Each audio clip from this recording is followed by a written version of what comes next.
1 Samuel chapter 1. There was a certain man from Ramathaim, a Zuphite from the hill country of Ephraim, whose name was Elkanah, son of Jeroham, the son of Elihu, the son of Tohu, the son of Zuph, an Ephraimite. He had 2 wives. One was called Hannah, and the other Peninnah. Peninnah had children, but Hannah had none. Year after year, this man went up from his town to worship and sacrifice to the Lord Almighty at Shiloh, where Hophni and Phinehas, the 2 sons of Eli, were priests of the Lord. Whenever the day came for Elkanah to sacrifice, he would give portions of the meat to his wife Peninnah and to all her sons and daughters. But to Hannah he gave a double portion, because he loved her, and the Lord had closed her womb. Because the Lord had closed Hannah's womb, her rival kept provoking her in order to irritate her. This went on year after year. Whenever Hannah went up to the house of the Lord, her rival provoked her till she wept and would not eat. Her husband, Elkanah, would say to her, "Hannah, why are you weeping? Why don't you eat? Why are you downhearted? Don't I mean more to you than 10 sons?" Once, when they had finished eating and drinking in Shiloh, Hannah stood up. Now Eli, the priest, was sitting on his chair by the doorpost of the Lord's house. In her deep anguish, Hannah prayed to the Lord, weeping bitterly. And she made a vow, saying, "Lord Almighty, if you will only look on your servant's misery and remember me, and not forget your servant, but give her a son, then I will give him to the Lord for all the days of his life, and no razor will ever be used on his head." As she kept on praying to the Lord, Eli observed her mouth. Hannah was praying in her heart, and her lips were moving, but her voice was not heard. Eli thought she was drunk and said to her, "How long are you going to stay drunk? Put away your wine." "Not so, my lord," Hannah replied. "I am a woman who is deeply troubled. I have not been drinking wine or beer. I was pouring out my soul to the Lord. Do not take your servant for a wicked woman. I have been praying here out of my great anguish and grief." Eli answered, "Go in peace, and may the God of Israel grant you what you have asked of him." She said, "May your servant find favor in your eyes." Then she went away and ate something, and her face was no longer downcast. Early the next morning they arose and worshipped before the Lord, and then went back to their home at Ramah. Elkanah made love to his wife Hannah, and the Lord remembered her. So in the course of time Hannah became pregnant and gave birth to a son. She named him Samuel, saying, "Because I asked the Lord for him." When her husband Elkanah went up with all his family to offer the annual sacrifice to the Lord and to fulfill his vow, Hannah did not go. She said to her husband, "After the boy is weaned, I will take him and present him before the Lord, and he will live there always." "Do what seems best to you," her husband Elkanah told her. "Stay here until you have weaned him. Only may the Lord make good his word." So the woman stayed at home and nursed her son until she had weaned him. After he was weaned, she took the boy with her, young as he was, along with a 3-year-old bull, an ephah of flour, and a skin of wine, and brought him to the house of the Lord at Shiloh. When the bull had been sacrificed, they brought the boy to Eli, and she said to him, "Pardon me, my lord. As surely as you live, I am the woman who stood here beside you praying to the Lord. I prayed for this child, and the Lord has granted me what I asked of him. So now I give him to the Lord. For his whole life he shall be given over to the Lord." And he worshipped the Lord there. 1 Samuel chapter 2. Then Hannah prayed and said, "My heart rejoices in the Lord. In the Lord my horn is lifted high. My mouth boasts over my enemies, for I delight in your deliverance. There is no one holy like the Lord. There is no one besides you. There is no rock like our God. Do not keep talking so proudly, or let your mouth speak such arrogance. For the Lord is a God who knows, and by him deeds are weighed. The bows of the warriors are broken, but those who stumbled are armed with strength. Those who are full hire themselves out for food, but those who are hungry no more. She who was barren has borne 7 children, but she who has had many sons pines away. The Lord brings death and makes alive. He brings down to the grave and raises up. The Lord sends poverty and wealth. He humbles and he exalts. He raises the poor from the dust and lifts the needy from the ash heap. He seats them with princes and makes them inherit a throne of honor. For the foundations of the earth are the Lord's. On them he has set the world. He will guard the feet of his faithful servants, but the wicked will be silenced in the place of darkness. It is not by strength that one prevails. Those who oppose the Lord will be broken. The Most High will thunder from heaven. The Lord will judge the ends of the earth. He will give strength to his king and exalt the horn of his anointed. Then Elkanah went home to Ramah, but the boy ministered before the Lord under Eli the priest. Eli's sons were scoundrels. They had no regard for the Lord. Now it was the practice of the priests that whenever any of the people offered a sacrifice, the priest's servant would come with a 3-pronged fork in his hand while the meat was being boiled, and would plunge the fork into the pan or kettle or cauldron or pot. Whatever the fork brought up, the priest would take for himself. This is how they treated all the Israelites who came to Shiloh. But even before the fat was burned, the priest's servant would come and say to the person who was sacrificing, "Give the priest some meat to roast. He won't accept boiled meat from you, but only raw." If the person said to him, "Let the fat be burned first, and then take whatever you want," the servant would answer, "No, hand it over now. If you don't, I'll take it by force." This sin of the young men was very great in the Lord's sight, for they were treating the Lord's offering with contempt. But Samuel was ministering before the Lord, a boy wearing a linen ephod. Each year his mother made him a little robe and took it to him, when she went up with her husband to offer the annual sacrifice. Eli would bless Elkanah and his wife, saying, "May the Lord give you children by this woman to take the place of the one she prayed for and gave to the Lord." Then they would go home. And the Lord was gracious to Hannah. She gave birth to 3 sons and 2 daughters. Meanwhile, the boy Samuel grew up in the presence of the Lord. Now Eli, who was very old, heard about everything his sons were doing to all Israel, and how they slept with the women who served at the entrance to the tent of meeting. So he said to them, "Why do you do such things?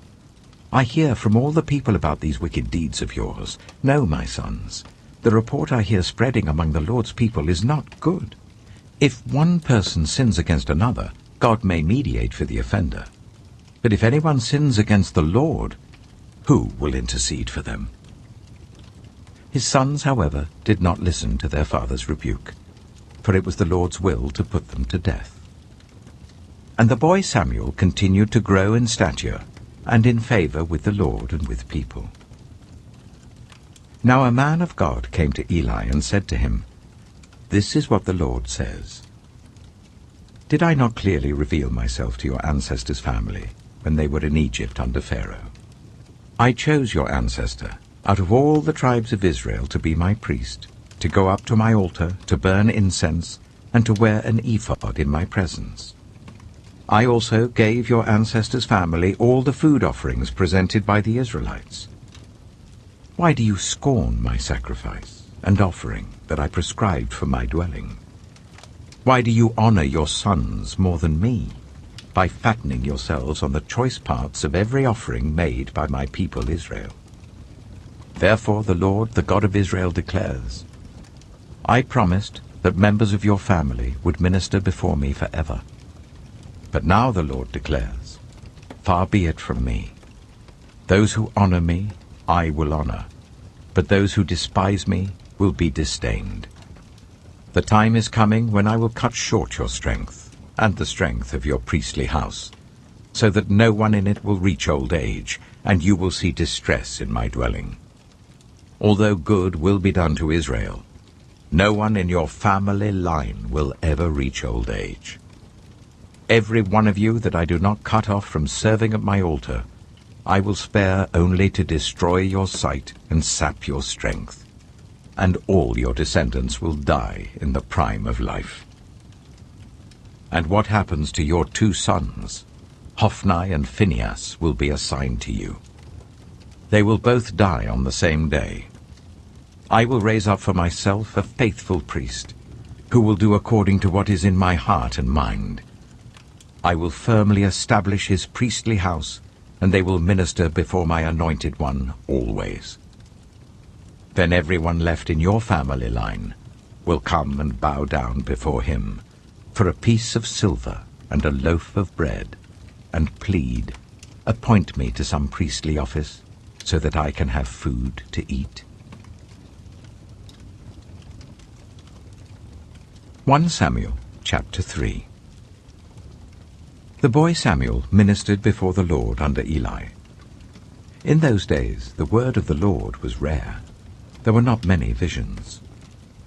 One night, Eli, whose eyes were becoming so weak that he could barely see, was lying down in his usual place. The lamp of God had not yet gone out, and Samuel was lying down in the house of the Lord where the ark of God was. Then the Lord called Samuel. Samuel answered, Here I am. And he ran to Eli and said, Here I am, you called me. But Eli said, I did not call. Go back and lie down. So he went and lay down. Again the Lord called Samuel. Then Samuel got up and went to Eli and said, Here I am, you called me. My son, Eli said, I did not call. Go back and lie down. Now Samuel did not yet know the Lord. The word of the Lord had not yet been revealed to him. A third time the Lord called, Samuel. And Samuel got up and went to Eli and said, Here I am, you called me. Then Eli realized that the Lord was calling the boy. So Eli told Samuel, Go and lie down, and if he calls you, say, Speak, Lord, for your servant is listening. So Samuel went and lay down in his place. The Lord came and stood there, calling as at the other times, Samuel, Samuel. Then Samuel said, Speak, for your servant is listening. And the Lord said to Samuel, See, I am about to do something in Israel that will make the ears of everyone who hears about it tingle. At that time I will carry out against Eli everything I spoke against his family, from beginning to end. For I told him that I would judge his family forever, because of the sin he knew about. His sons uttered blasphemies against God, and he failed to restrain them. Therefore I swore to the house of Eli, the guilt of Eli's house will never be atoned for by sacrifice or offering. Samuel lay down until morning, and then opened the doors of the house of the Lord. He was afraid to tell Eli the vision, but Eli called him and said, Samuel, my son. Samuel answered, Here I am. What was it he said to you? Eli asked. Do not hide it from me. May God deal with you, be it ever so severely, if you hide from me anything he told you. So Samuel told him everything, hiding nothing from him. Then Eli said, He is the Lord. Let him do what is good in his eyes. The Lord was with Samuel as he grew up, and he let none of Samuel's words fall to the ground. And all Israel from Dan to Beersheba recognized that Samuel was attested as a prophet of the Lord. The Lord continued to appear at Shiloh, and there he revealed himself to Samuel through his word. 1 Samuel chapter 4. And Samuel's word came to all Israel. Now the Israelites went out to fight against the Philistines. The Israelites camped at Ebenezer, and the Philistines at Aphek. The Philistines deployed their forces to meet Israel, and as the battle spread, Israel was defeated by the Philistines, who killed about 4,000 of them on the battlefield. When the soldiers returned to camp, the elders of Israel asked, "Why did the Lord bring defeat on us today before the Philistines? Let us bring the ark of the Lord's covenant from Shiloh, so that he may go with us and save us from the hand of our enemies." So the people sent men to Shiloh, and they brought back the ark of the covenant of the Lord Almighty, who is enthroned between the cherubim. And Eli's 2 sons, Hophni and Phinehas, were there with the ark of the covenant of God. When the ark of the Lord's covenant came into the camp, all Israel raised such a great shout that the ground shook. Hearing the uproar, the Philistines asked, "What's all this shouting in the Hebrew camp?" When they learned that the ark of the Lord had come into the camp, the Philistines were afraid. "A god has come into the camp," they said. "Oh no, nothing like this has happened before. We're doomed. Who will deliver us from the hand of these mighty gods? They are the gods who struck the Egyptians with all kinds of plagues in the wilderness. Be strong, Philistines. Be men, or you will be subject to the Hebrews, as they have been to you. Be men and fight." So the Philistines fought, and the Israelites were defeated, and every man fled to his tent. The slaughter was very great. Israel lost 30,000 foot soldiers. The ark of God was captured, and Eli's 2 sons, Hophni and Phinehas, died. That same day, a Benjaminite ran from the battle line and went to Shiloh with his clothes torn and dust on his head. When he arrived, there was Eli sitting on his chair by the side of the road, watching, because his heart feared for the ark of God. When the man entered the town and told what had happened, the whole town sent up a cry. Eli heard the outcry and asked, "What is the meaning of this uproar?" The man hurried over to Eli, who was 98 years old, and whose eyes had failed so that he could not see. He told Eli, "I have just come from the battle line. I fled from it this very day." Eli asked, "What happened, my son?" The man who brought the news replied, "Israel fled before the Philistines, and the army has suffered heavy losses. Also your 2 sons, Hophni and Phinehas, are dead, and the ark of God has been captured." When he mentioned the ark of God, Eli fell backwards off his chair by the side of the gate. His neck was broken, and he died, for he was an old man, and he was heavy. He had led Israel for 40 years. His daughter-in-law, the wife of Phinehas, was pregnant and near the time of delivery. When she heard the news that the ark of God had been captured, and that her father-in-law and her husband were dead, she went into labor and gave birth, but was overcome by her labor pains. As she was dying, the women attending her said, "Don't despair, you've given birth to a son." But she did not respond or pay any attention. She named the boy Ichabod, saying, "The glory has departed from Israel," because of the capture of the ark of God and the deaths of her father-in-law and her husband. She said, "The glory has departed from Israel, for the ark of God has been captured."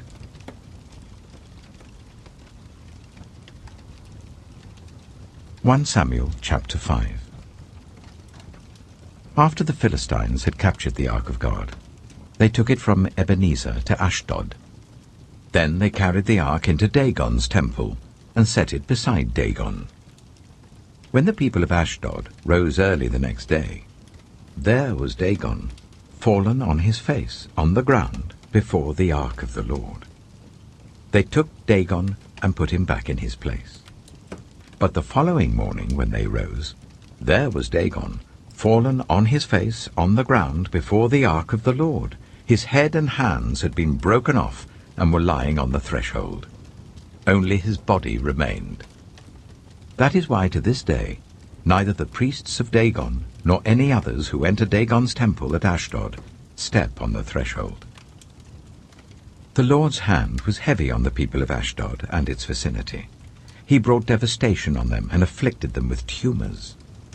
When the people of Ashdod saw what was happening, they said, "The ark of the God of Israel must not stay here with us, because his hand is heavy on us and on Dagon our God." So they called together all the rulers of the Philistines and asked them, "What shall we do with the ark of the God of Israel?" They answered, "Let the ark of the God of Israel be moved to Gath." So they moved the ark of the God of Israel. But after they had moved it, the Lord's hand was against that city, throwing it into a great panic. He afflicted the people of the city, both young and old, with an outbreak of tumors. So they sent the ark of God to Ekron. As the ark of God was entering Ekron, the people of Ekron cried out, "They have brought the ark of the God of Israel round to us to kill us and our people."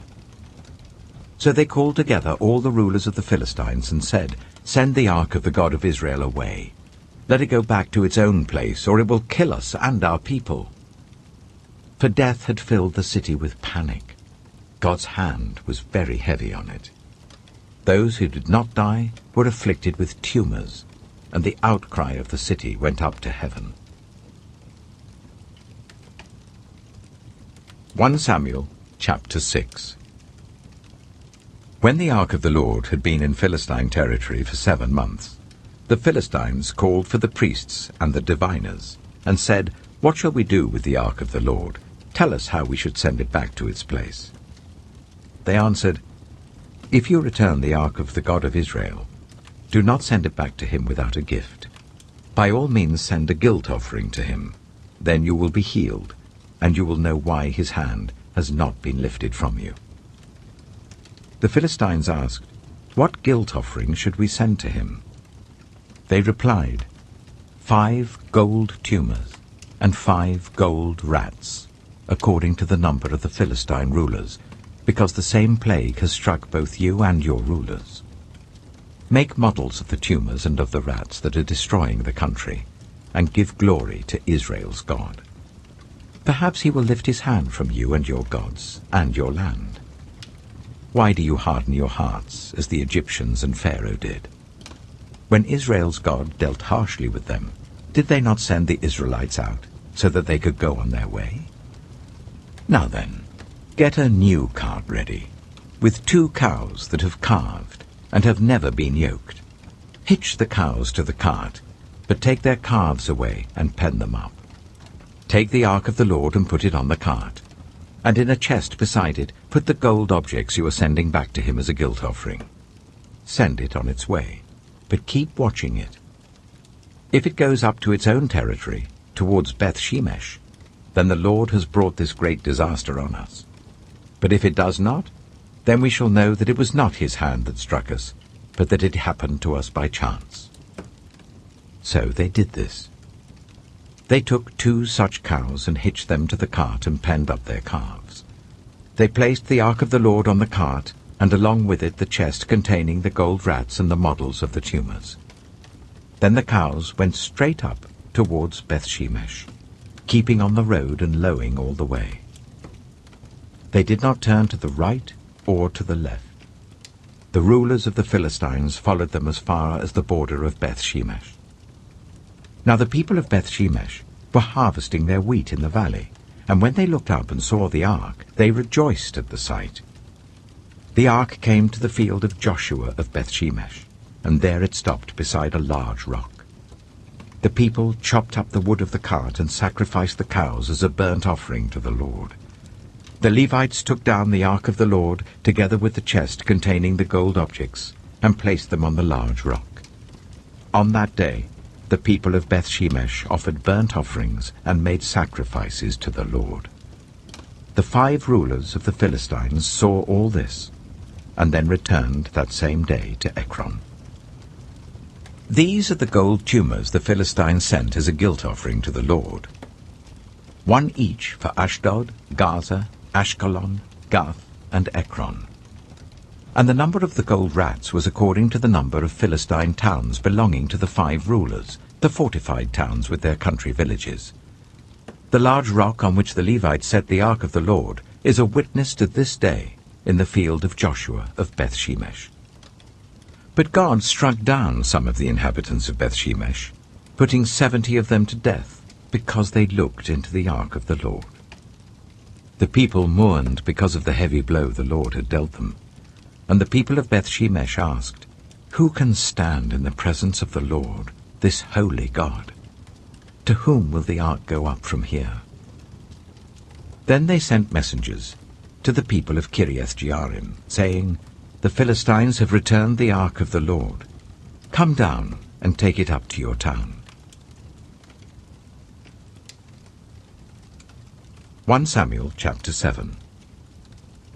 So the men of Kiriath-jearim came and took up the ark of the Lord.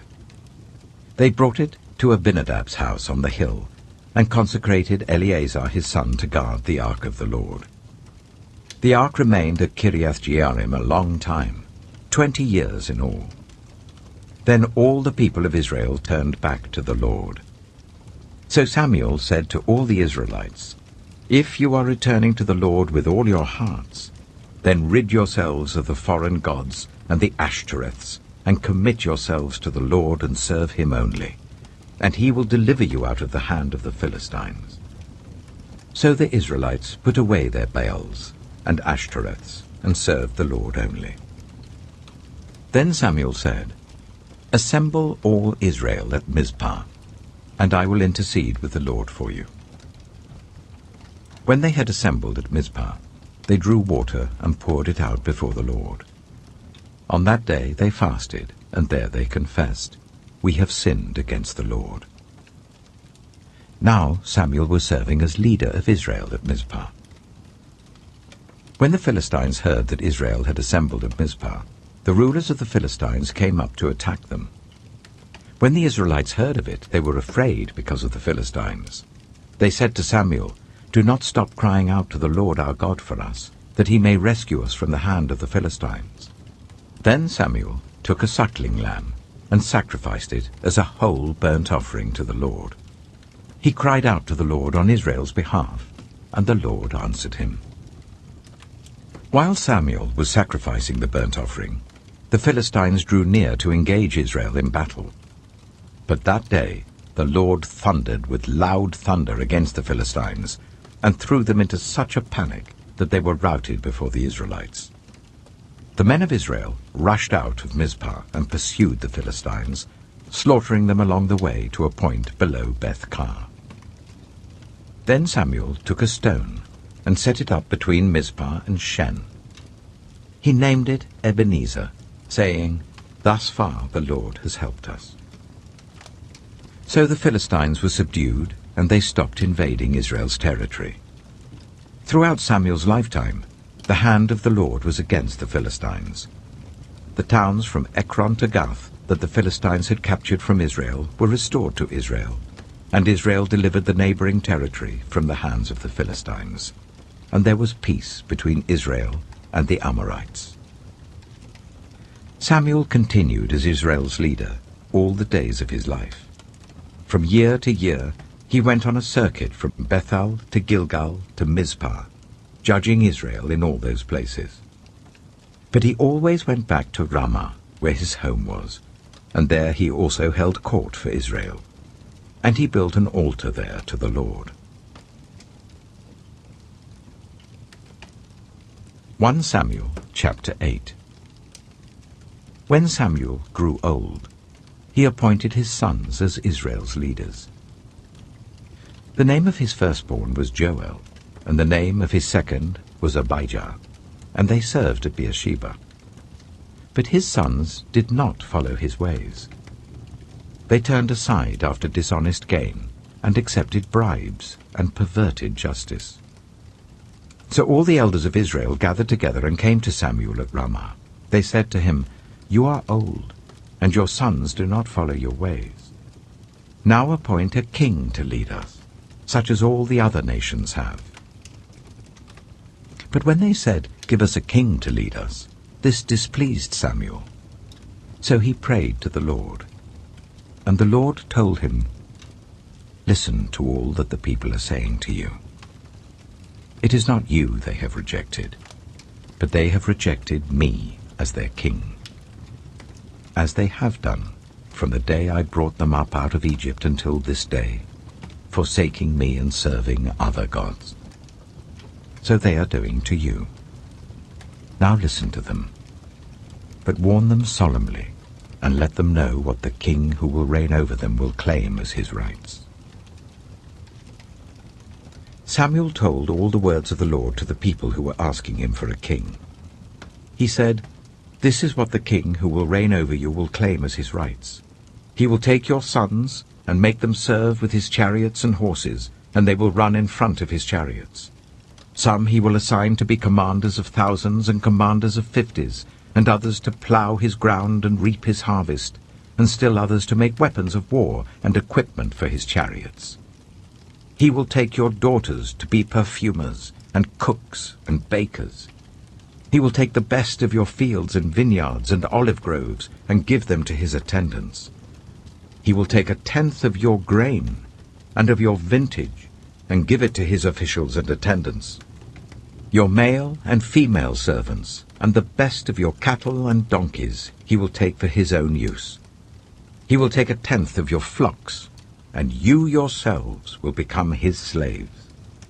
When that day comes, you will cry out for relief from the king you have chosen, but the Lord will not answer you in that day." But the people refused to listen to Samuel. "No," they said, "we want a king over us. Then we shall be like all the other nations, with a king to lead us, and to go out before us and fight our battles." When Samuel heard all that the people said, he repeated it before the Lord. The Lord answered, "Listen to them, and give them a king."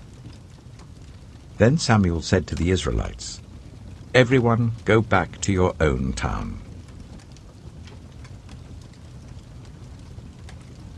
1 Samuel chapter 9.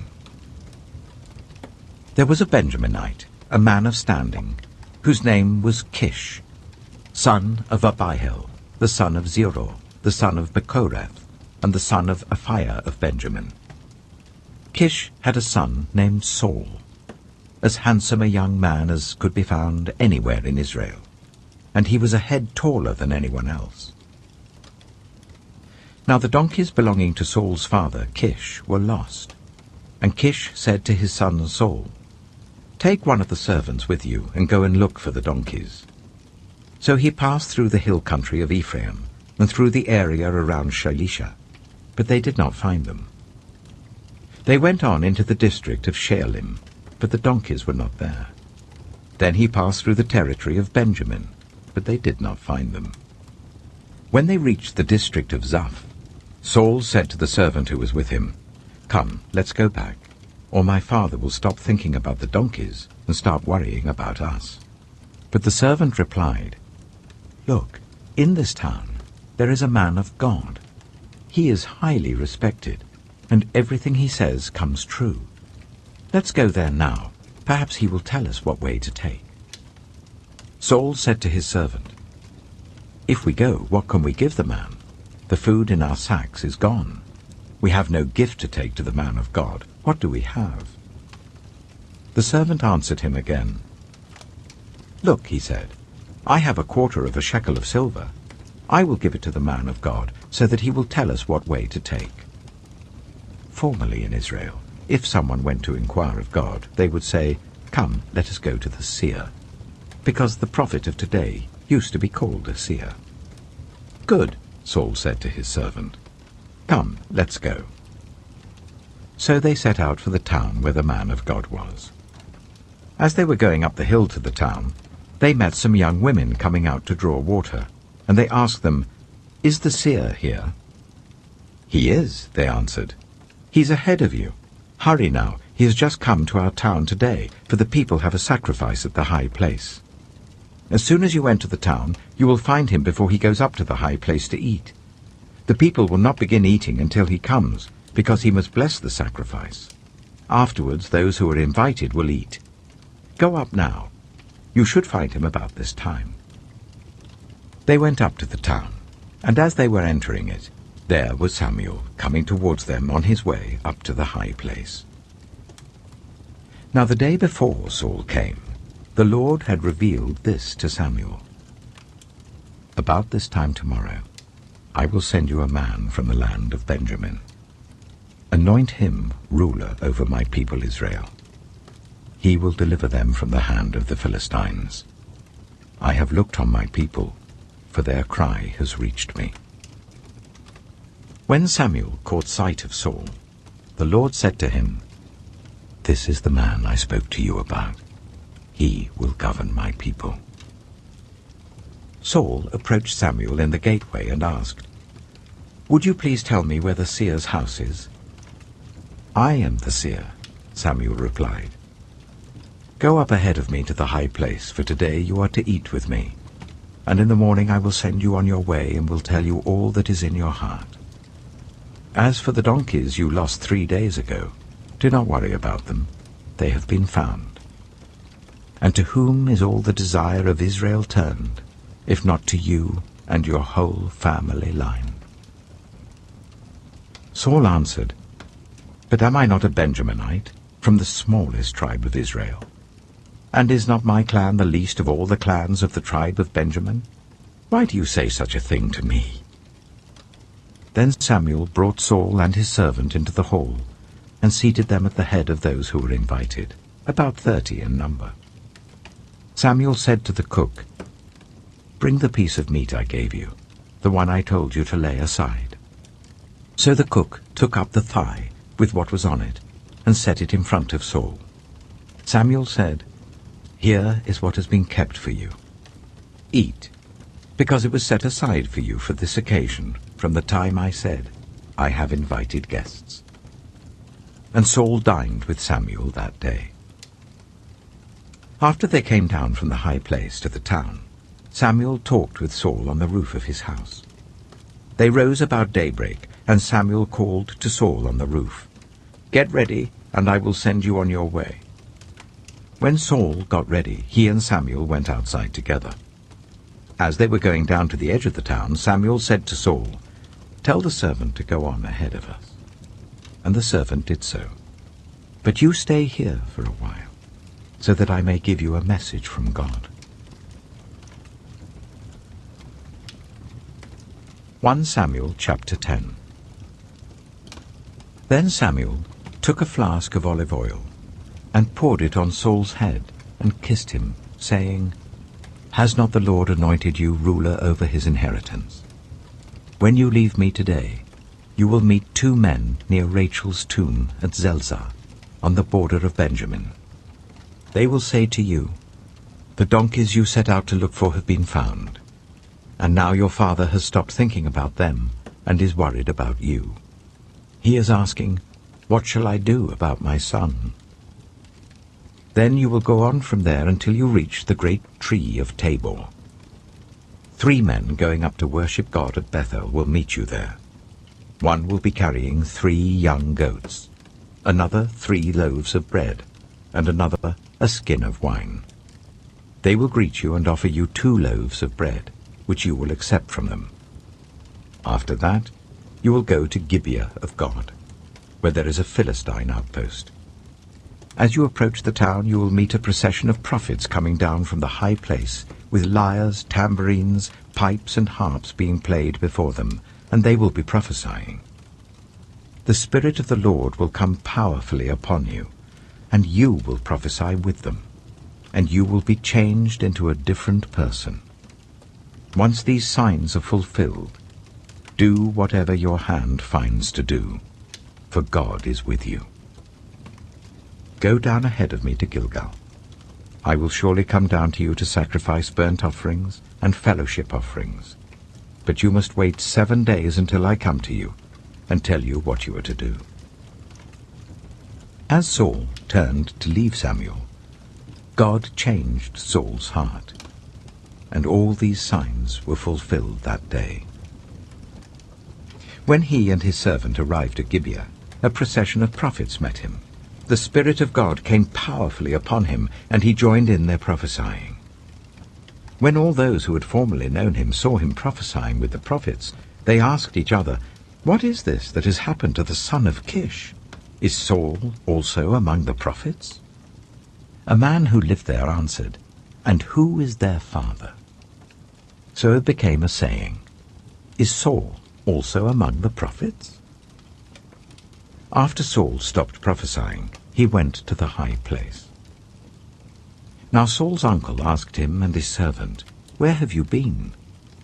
"Looking for the donkeys," he said. "But when we saw they were not to be found, we went to Samuel." Saul's uncle said, "Tell me what Samuel said to you." Saul replied, "He assured us that the donkeys had been found." But he did not tell his uncle what Samuel had said about the kingship. Samuel summoned the people of Israel to the Lord at Mizpah, and said to them, "This is what the Lord, the God of Israel, says. I brought Israel up out of Egypt, and I delivered you from the power of Egypt and all the kingdoms that oppressed you. But you have now rejected your God, who saves you out of all your disasters and calamities. And you have said, 'No, appoint a king over us.' So now present yourselves before the Lord by your tribes and clans." When Samuel had made all Israel come forward by tribes, the tribe of Benjamin was taken by lot. Then he brought forward the tribe of Benjamin clan by clan, and Matri's clan was taken. Finally, Saul, son of Kish, was taken.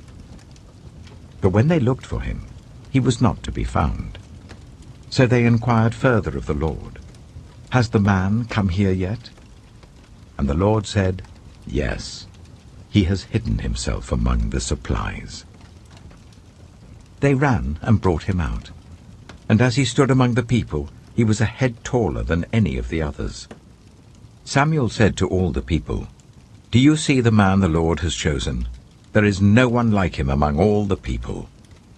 Then the people shouted, "Long live the king!" Samuel explained to the people the rights and duties of kingship. He wrote them down on a scroll and deposited it before the Lord.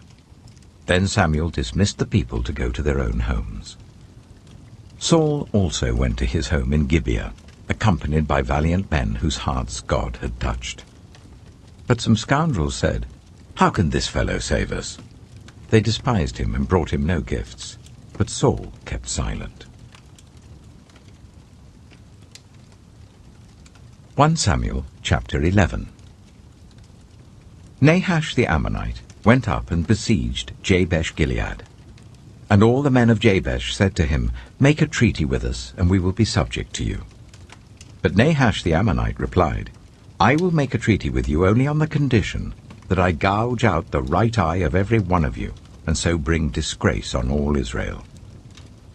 The elders of Jabesh said to him, "Give us 7 days so that we can send messengers throughout Israel. If no one comes to rescue us, we will surrender to you." When the messengers came to Gibeah of Saul and reported these terms to the people, they all wept aloud. Just then Saul was returning from the fields behind his oxen, and he asked, "What is wrong with everyone? Why are they weeping?" Then they repeated to him what the men of Jabesh had said. When Saul heard their words, the Spirit of God came powerfully upon him, and he burned with anger. He took a pair of oxen, cut them into pieces, and sent the pieces by messengers throughout Israel, proclaiming, "This is what will be done to the oxen of anyone who does not follow Saul and Samuel." Then the terror of the Lord fell on the people, and they came out together as one. When Saul mustered them at Bezek, the men of Israel numbered 300,000, and those of Judah 30,000. They told the messengers who had come, Say to the men of Jabesh Gilead, by the time the sun is hot tomorrow, you will be rescued. When the messengers went and reported this to the men of Jabesh, they were elated. They said to the Ammonites, tomorrow we will surrender to you, and you can do to us whatever you like. The next day, Saul separated his men into 3 divisions.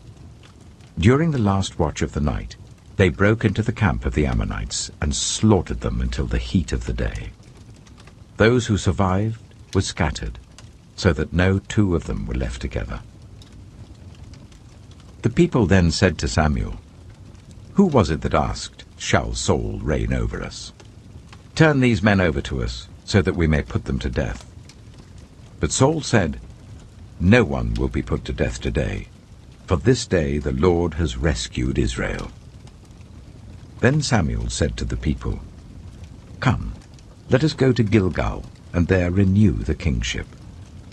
So all the people went to Gilgal, and made Saul king in the presence of the Lord. There they sacrificed fellowship offerings before the Lord, and Saul and all the Israelites held a great celebration. 1 Samuel chapter 12. Samuel said to all Israel, I have listened to everything you said to me, and have set a king over you. Now you have a king as your leader. As for me, I am old and grey, and my sons are here with you. I have been your leader from my youth until this day. Here I stand. Testify against me in the presence of the Lord and his anointed. Whose ox have I taken? Whose donkey have I taken? Whom have I cheated? Whom have I oppressed? From whose hand have I accepted a bribe to make me shut my eyes? If I have done any of these things, I will make it right. You have not cheated or oppressed us, they replied. You have not taken anything from anyone's hand. Samuel said to them, the Lord is witness against you, and also his anointed is witness this day, that you have not found anything in my hand. He is witness, they said. Then Samuel said to the people, it is the Lord who appointed Moses and Aaron, and brought your ancestors up out of Egypt. Now then, stand here, because I am going to confront you with evidence before the Lord as to all the righteous acts performed by the Lord for you and your ancestors.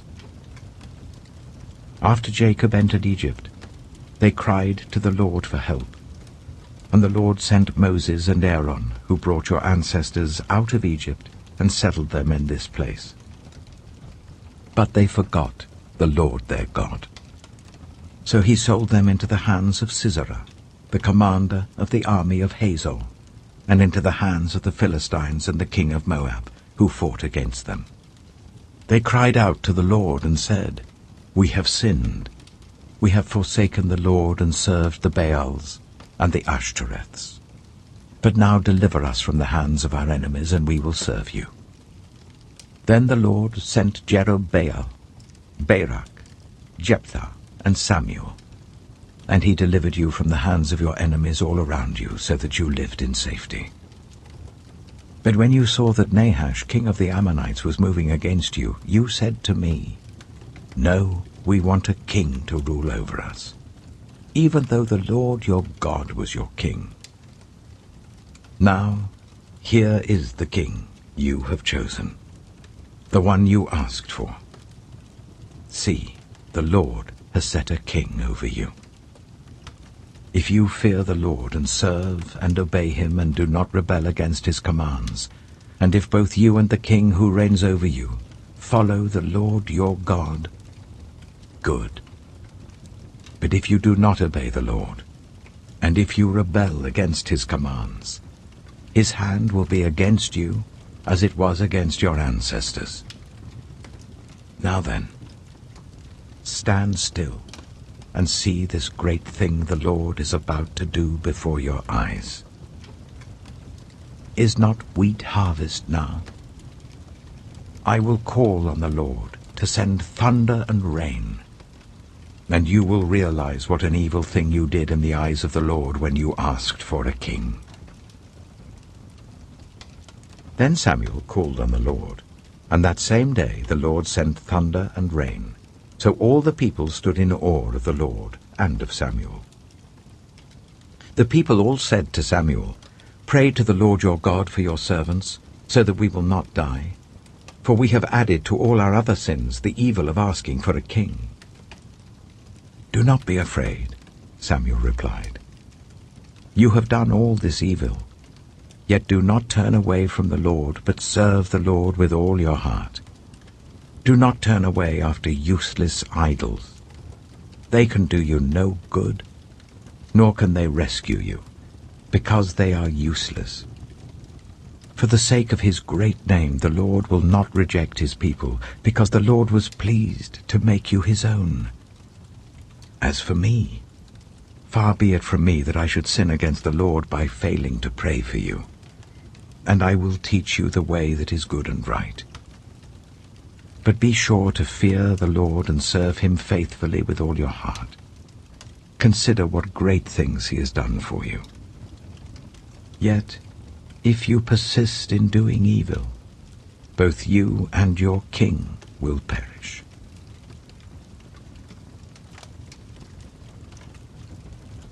1 Samuel chapter 13. Saul was 30 years old when he became king, and he reigned over Israel for 42 years. Saul chose 3,000 men from Israel. 2,000 were with him at Michmash in the hill country of Bethel, and 1,000 were with Jonathan at Gibeah in Benjamin. The rest of the men he sent back to their homes. Jonathan attacked the Philistine outpost at Geba, and the Philistines heard about it. Then Saul had the trumpet blown throughout the land and said, "Let the Hebrews hear." So all Israel heard the news. Saul has attacked the Philistine outpost, and now Israel has become obnoxious to the Philistines. And the people were summoned to join Saul at Gilgal. The Philistines assembled to fight Israel, with 3,000 chariots, 6,000 charioteers, and soldiers as numerous as the sand on the seashore. They went up and camped at Michmash, east of Bethaven. When the Israelites saw that their situation was critical and that their army was hard-pressed, they hid in caves and thickets among the rocks, and in pits and cisterns. Some Hebrews even crossed the Jordan to the land of Gad and Gilead. Saul remained at Gilgal, and all the troops with him were quaking with fear. He waited for 7 days, the time set by Samuel. But Samuel did not come to Gilgal, and Saul's men began to scatter. So he said, "Bring me the burnt offering and the fellowship offerings." And Saul offered up the burnt offering. Just as he finished making the offering, Samuel arrived, and Saul went out to greet him. "What have you done?" asked Samuel. Saul replied, "When I saw that the men were scattering, and that you did not come at the set time, and that the Philistines were assembling at Michmash, I thought, now the Philistines will come down against me at Gilgal, and I have not sought the Lord's favor. So I felt compelled to offer the burnt offering." "Oh, you have done a foolish thing," Samuel said. "You have not kept the command the Lord your God gave you. If you had, he would have established your kingdom over Israel for all time. But now your kingdom will not endure. The Lord has sought out a man after his own heart, and appointed him ruler of his people, because you have not kept the Lord's command." Then Samuel left Gilgal and went up to Gibeah in Benjamin. And Saul counted the men who were with him. They numbered about 600. Saul and his son Jonathan and the men with them were staying at Gibeah of Benjamin, while the Philistines camped at Michmash. Raiding parties went out from the Philistine camp in 3 detachments. One turned towards Ophrah in the vicinity of Shual, another towards Beth-horon, and the third towards the borderland overlooking the valley of Zeboim, facing the wilderness.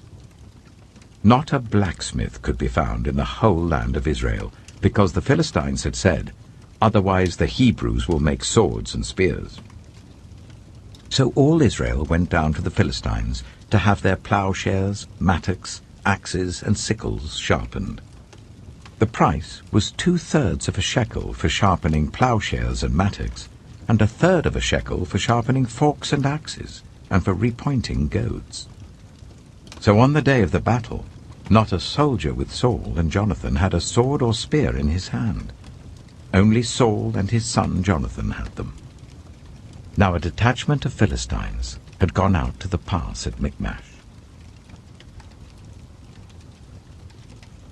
1 Samuel chapter 14. One day, Jonathan, son of Saul, said to his young armor-bearer, "Come, let's go over to the Philistine outpost on the other side." But he did not tell his father.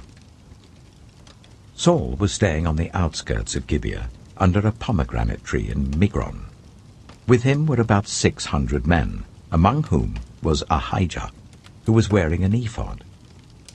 He was a son of Ichabod's brother, Ahitub, son of Phinehas, the son of Eli, the Lord's priest in Shiloh. No one was aware that Jonathan had left. On each side of the pass that Jonathan intended to cross to reach the Philistine outpost was a cliff. One was called Bozez, and the other Sineh. One cliff stood to the north towards Michmash, the other to the south towards Geba. Jonathan said to his young armor-bearer, "Come, let's go over to the outpost of those uncircumcised men. Perhaps the Lord will act on our behalf.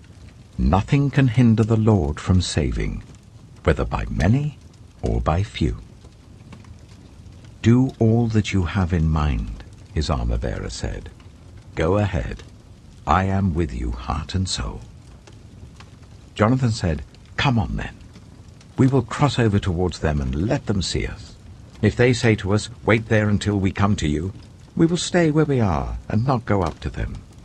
But if they say, 'Come up to us,' we will climb up, because that will be our sign that the Lord has given them into our hands." So both of them showed themselves to the Philistine outpost. "Look," said the Philistines, "the Hebrews are crawling out of the holes they were hiding in." The men of the outpost shouted to Jonathan and his armor-bearer, "Come up to us and we'll teach you a lesson." So Jonathan said to his armor-bearer, "Climb up after me. The Lord has given them into the hand of Israel." Jonathan climbed up using his hands and feet, with his armor-bearer right behind him. The Philistines fell before Jonathan, and his armor-bearer followed and killed behind him. In that first attack, Jonathan and his armor-bearer killed some 20 men in an area of about half an acre. Then panic struck the whole army, those in the camp and field and those in the outposts and raiding parties, and the ground shook. It was a panic sent by God. Saul's lookouts at Gibeah in Benjamin saw the army melting away in all directions. Then Saul said to the men who were with him, "Muster the forces and see who has left us." When they did, it was Jonathan and his armor-bearer who were not there. Saul said to Ahijah, "Bring the ark of God." At that time it was with the Israelites. While Saul was talking to the priest, the tumult in the Philistine camp increased more and more. So Saul said to the priest, "Withdraw your hand." Then Saul and all his men assembled and went to the battle. They found the Philistines in total confusion, striking each other with their swords. Those Hebrews who had previously been with the Philistines and had gone up with them to their camp went over to the Israelites who were with Saul and Jonathan. When all the Israelites who had hidden in the hill country of Ephraim heard that the Philistines were on the run, they joined the battle in hot pursuit. So on that day the Lord saved Israel, and the battle moved on beyond Beth-aven. Now the Israelites were in distress that day, because Saul had bound the people under an oath, saying, "Cursed be anyone who eats food before evening comes, before I have avenged myself on my enemies." So none of the troops tasted food. The entire army entered the woods, and there was honey on the ground. When they went into the woods, they saw the honey oozing out. Yet no one put his hand to his mouth because they feared the oath. But Jonathan had not heard that his father had bound the people with the oath, so he reached out the end of the staff that was in his hand and dipped it into the honeycomb. He raised his hand to his mouth, and his eyes brightened. Then one of the soldiers told him, "Your father bound the army under a strict oath, saying, 'Cursed be anyone who eats food today.' That is why the men are faint." Jonathan said, "My father has made trouble for the country. See how my eyes brightened when I tasted a little of this honey. How much better it would have been if the men had eaten today some of the plunder they took from their enemies. Would not the slaughter of the Philistines have been even greater?" That day, after the Israelites had struck down the Philistines from Michmash to Ajalon, they were exhausted. They pounced on the plunder, and, taking sheep, cattle, and calves, they butchered them on the ground and ate them, together with the blood. Then someone said to Saul, "Look, the men are sinning against the Lord by eating meat that has blood in it." "You have broken faith," he said. "Roll a large stone over here at once." Then he said, "Go out among the men and tell them, 'Each of you bring me your cattle and sheep, and slaughter them here and eat them. Do not sin against the Lord by eating meat with blood still in it.'" So everyone brought his ox that night and slaughtered it there. Then Saul built an altar to the Lord. It was the first time he had done this. Saul said, "Let us go down and pursue the Philistines by night and plunder them till dawn, and let us not leave one of them alive." "Do whatever seems best to you," they replied. But the priest said, "Let us inquire of God here." So Saul asked God, "Shall I go down and pursue the Philistines? Will you give them into Israel's hand?" But God did not answer him that day. Saul therefore said, "Come here, all you who are leaders of the army, and let us find out what sin has been committed today. As surely as the Lord who rescues Israel lives, even if the guilt lies with my son Jonathan, he must die." But not one of them said a word. Saul then said to all the Israelites, "You stand over there. I and Jonathan my son will stand over here." "Do what seems best to you," they replied. Then Saul prayed to the Lord, the God of Israel, "Why have you not answered your servant today? If the fault is in me or my son Jonathan, respond with Urim. But if the men of Israel are at fault, respond with Thummim." Jonathan and Saul were taken by lot, and the men were cleared. Saul said, "Cast the lot between me and Jonathan my son." And Jonathan was taken. Then Saul said to Jonathan, "Tell me what you have done." So Jonathan told him, "I tasted a little honey with the end of my staff, and now I must die?" Saul said, "May God deal with me, be it ever so severely, if you do not die, Jonathan." But the men said to Saul, "Should Jonathan die? He who has brought about this great deliverance in Israel? Never. As surely as the Lord lives, not a hair of his head shall fall to the ground, for he did this today with God's help." So the men rescued Jonathan, and he was not put to death. Then Saul stopped pursuing the Philistines, and they withdrew to their own land. After Saul had assumed rule over Israel, he fought against their enemies on every side: Moab, the Ammonites, Edom, the kings of Zobah, and the Philistines. Wherever he turned, he inflicted punishment on them. He fought valiantly and defeated the Amalekites, delivering Israel from the hands of those who had plundered them. Saul's sons were Jonathan, Ishvi, and Malchishua. The name of his elder daughter was Merab, and that of the younger was Michal. His wife's name was Ahinoam, daughter of Ahimaaz. The name of the commander of Saul's army was Abner, son of Ner, and Ner was Saul's uncle. Saul's father, Kish, and Abner's father Ner were sons of Abigail. All the days of Saul there was bitter war with the Philistines, and whenever Saul saw a mighty or brave man, he took him into his service. 1 Samuel chapter 15.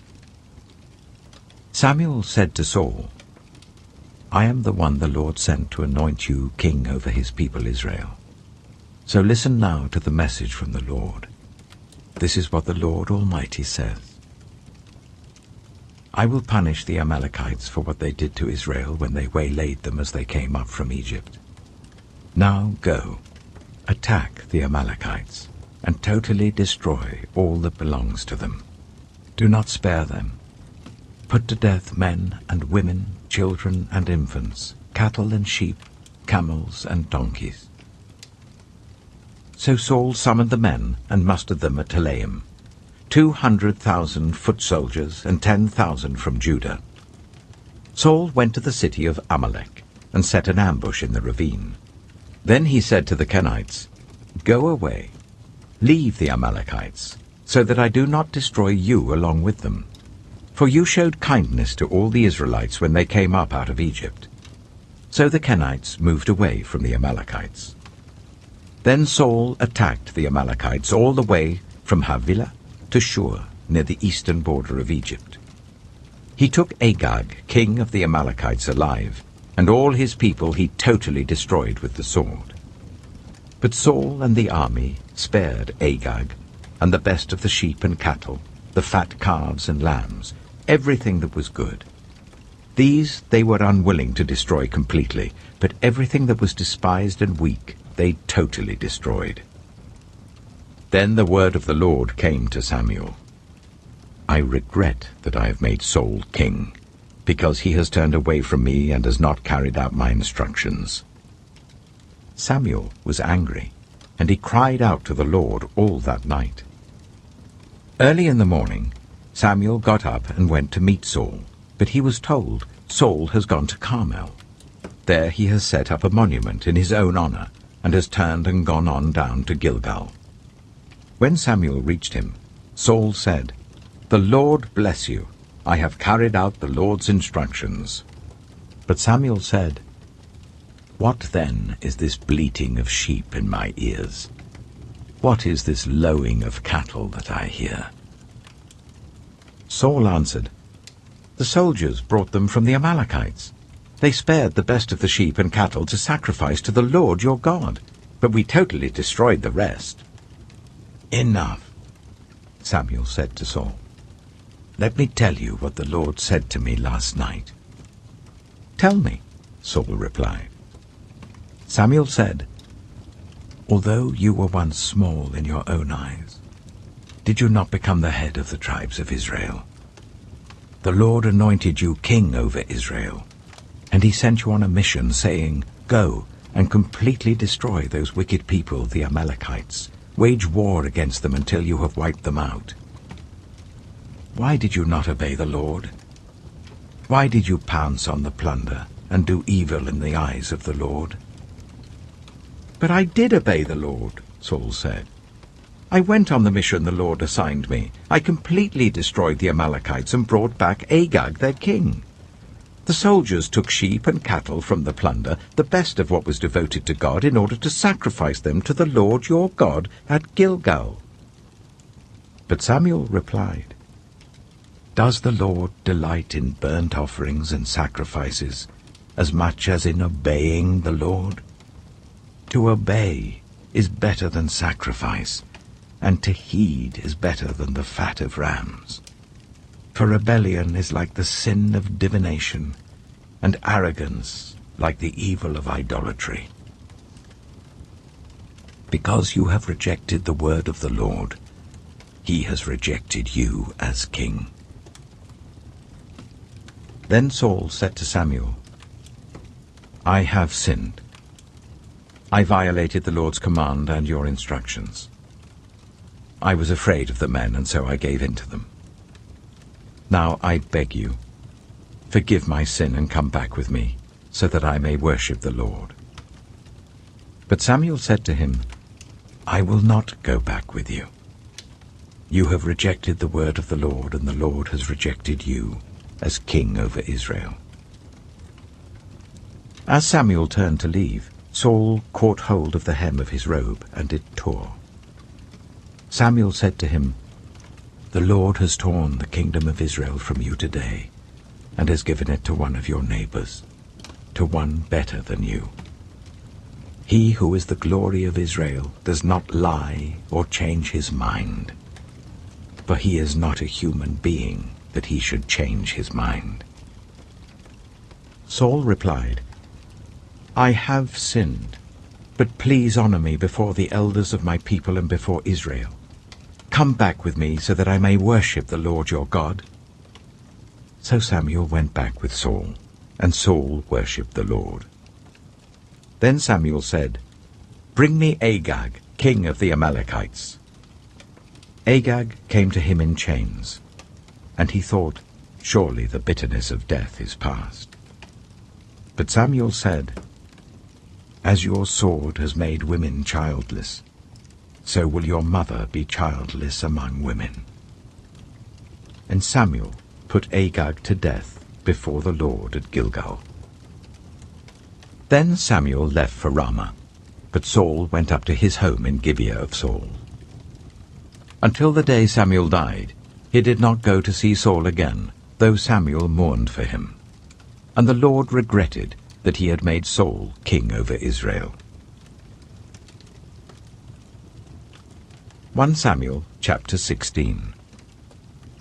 The Lord said to Samuel, "How long will you mourn for Saul, since I have rejected him as king over Israel? Fill your horn with oil and be on your way. I am sending you to Jesse of Bethlehem. I have chosen one of his sons to be king." But Samuel said, "How can I go? If Saul hears about it, he will kill me." The Lord said, "Take a heifer with you and say, 'I have come to sacrifice to the Lord.' Invite Jesse to the sacrifice, and I will show you what to do. You are to anoint for me the one I indicate." Samuel did what the Lord said. When he arrived at Bethlehem, the elders of the town trembled when they met him. They asked, "Do you come in peace?" Samuel replied, "Yes, in peace. I have come to sacrifice to the Lord. Consecrate yourselves and come to the sacrifice with me." Then he consecrated Jesse and his sons and invited them to the sacrifice. When they arrived, Samuel saw Eliab and thought, "Surely the Lord's anointed stands here before the Lord." But the Lord said to Samuel, "Do not consider his appearance or his height, for I have rejected him. The Lord does not look at the things people look at. People look at the outward appearance, but the Lord looks at the heart." Then Jesse called Abinadab and made him pass in front of Samuel. But Samuel said, "The Lord has not chosen this one either." Jesse then made Shammah pass by, but Samuel said, "Nor has the Lord chosen this one."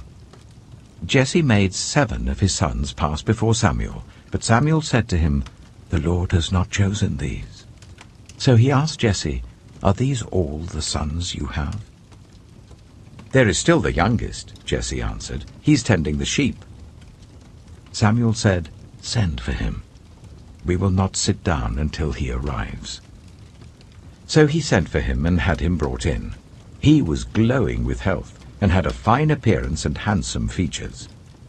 Then the Lord said, "Rise and anoint him. This is the one." So Samuel took the horn of oil and anointed him in the presence of his brothers.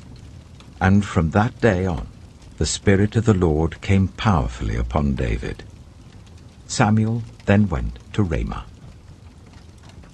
Now the Spirit of the Lord had departed from Saul, and an evil spirit from the Lord tormented him. Saul's attendants said to him, "See, an evil spirit from God is tormenting you. Let our Lord command his servants here to search for someone who can play the lyre. He will play when the evil spirit from God comes on you, and you will feel better."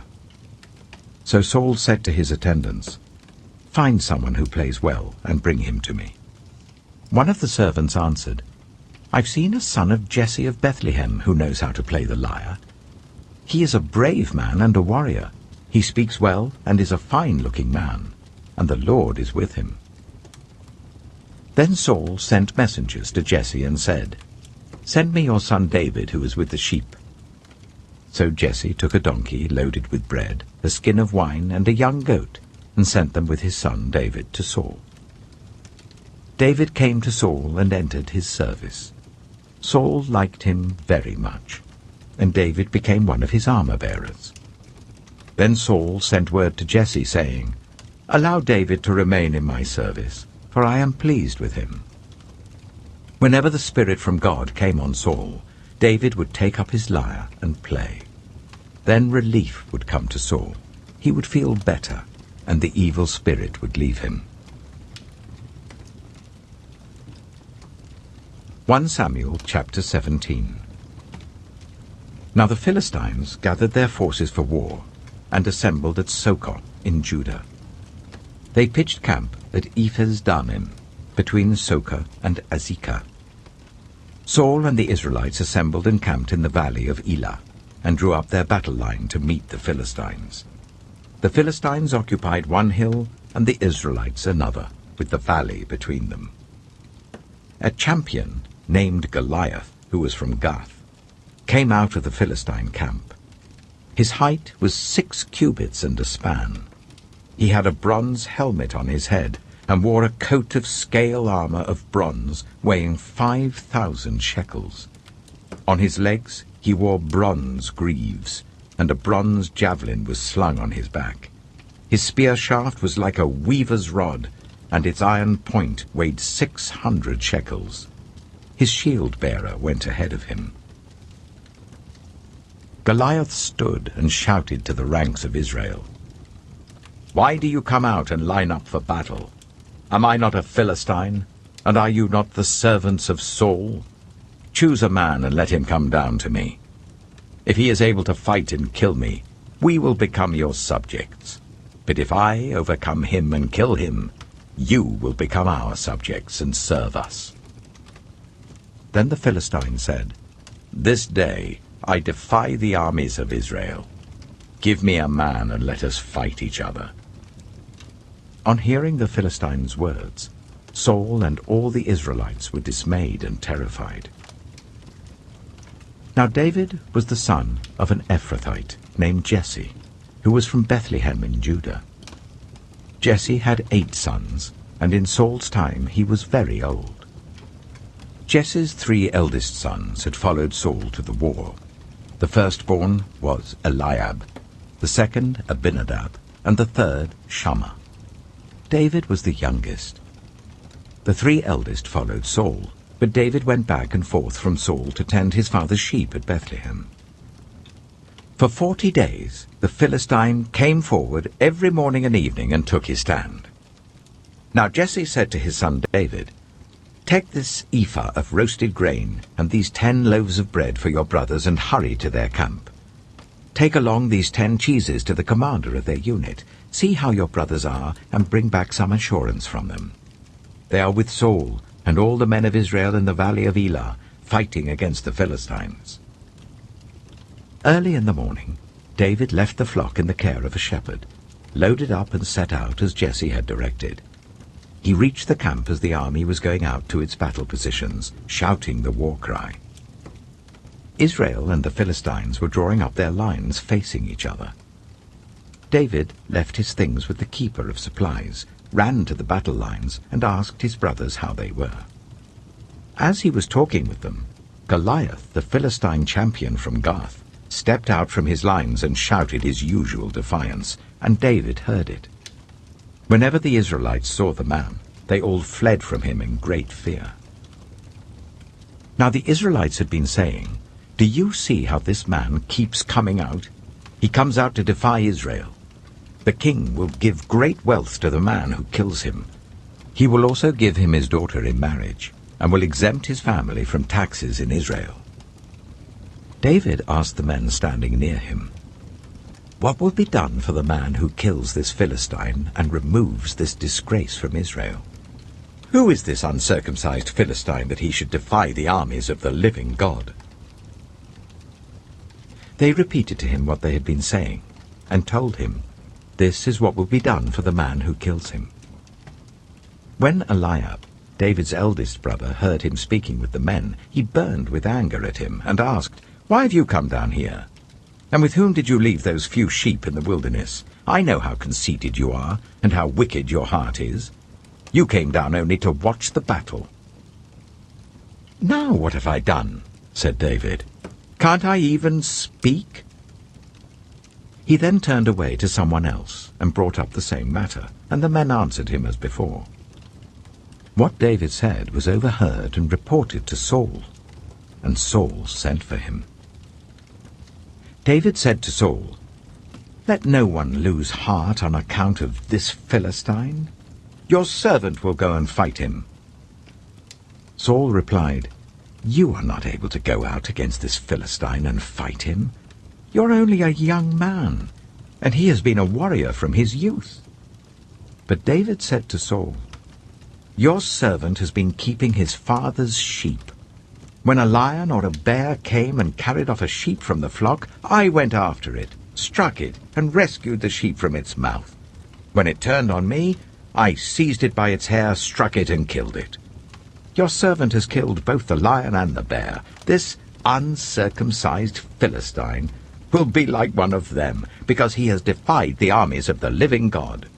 The Lord who rescued me from the paw of the lion and the paw of the bear will rescue me from the hand of this Philistine." Saul said to David, "Go, and the Lord be with you." Then Saul dressed David in his own tunic.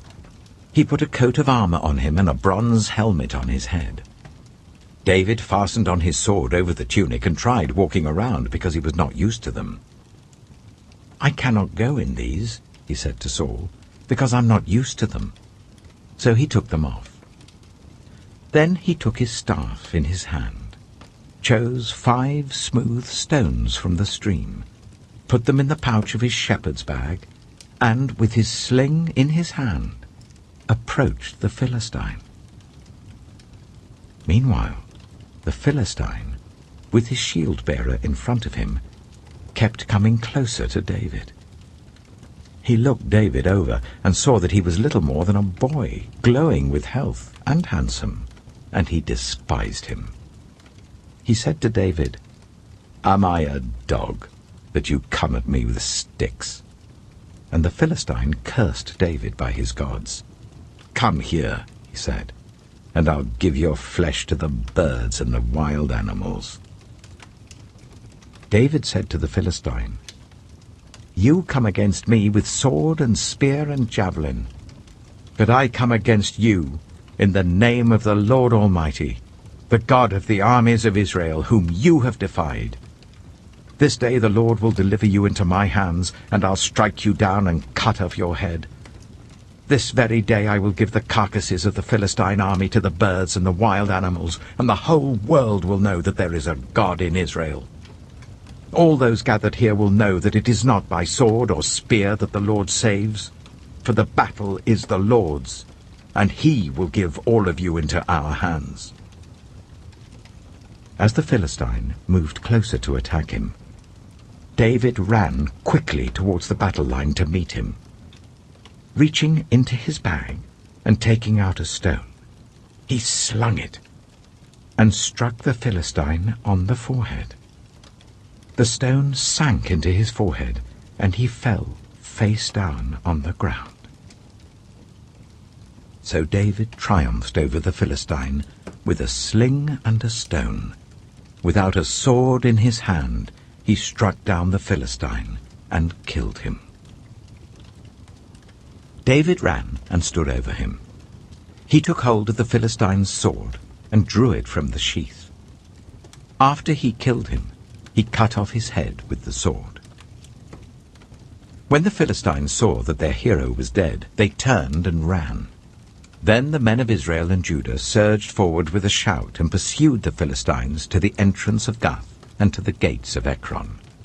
Their dead was strewn along the Shearaim road to Gath and Ekron. When the Israelites returned from chasing the Philistines, they plundered their camp. David took the Philistines' head and brought it to Jerusalem. He put the Philistines' weapons in his own tent. As Saul watched David going out to meet the Philistine, he said to Abner, commander of the army, "Abner, whose son is that young man?" Abner replied, "As surely as you live, your majesty, I don't know." The king said, "Find out whose son this young man is." As soon as David returned from killing the Philistine, Abner took him and brought him before Saul, with David still holding the Philistine's head. "Whose son are you, young man?" Saul asked him. David said, "I am the son of your servant Jesse of Bethlehem." 1 Samuel chapter 18. After David had finished talking with Saul, Jonathan became one in spirit with David, and he loved him as himself. From that day, Saul kept David with him and did not let him return home to his family.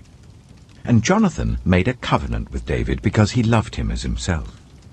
Jonathan took off the robe he was wearing and gave it to David, along with his tunic and even his sword, his bow, and his belt. Whatever mission Saul sent him on, David was so successful that Saul gave him a high rank in the army. This pleased all the troops and Saul's officers as well. When the men were returning home after David had killed the Philistine, the women came out from all the towns of Israel to meet King Saul, with singing and dancing, with joyful songs, with tambourines and lyres. As they danced, they sang, "Saul has slain his thousands, and David his tens of thousands." Saul was very angry. This refrain displeased him greatly. "They have credited David with tens of thousands," he thought, "but me with only thousands. What more can he get but the kingdom?" And from that time on, Saul kept a close eye on David. The next day, an evil spirit from God came forcefully on Saul. He was prophesying in his house while David was playing the lyre, as he usually did. Saul had a spear in his hand, and he hurled it, saying to himself, "I'll pin David to the wall." But David eluded him twice.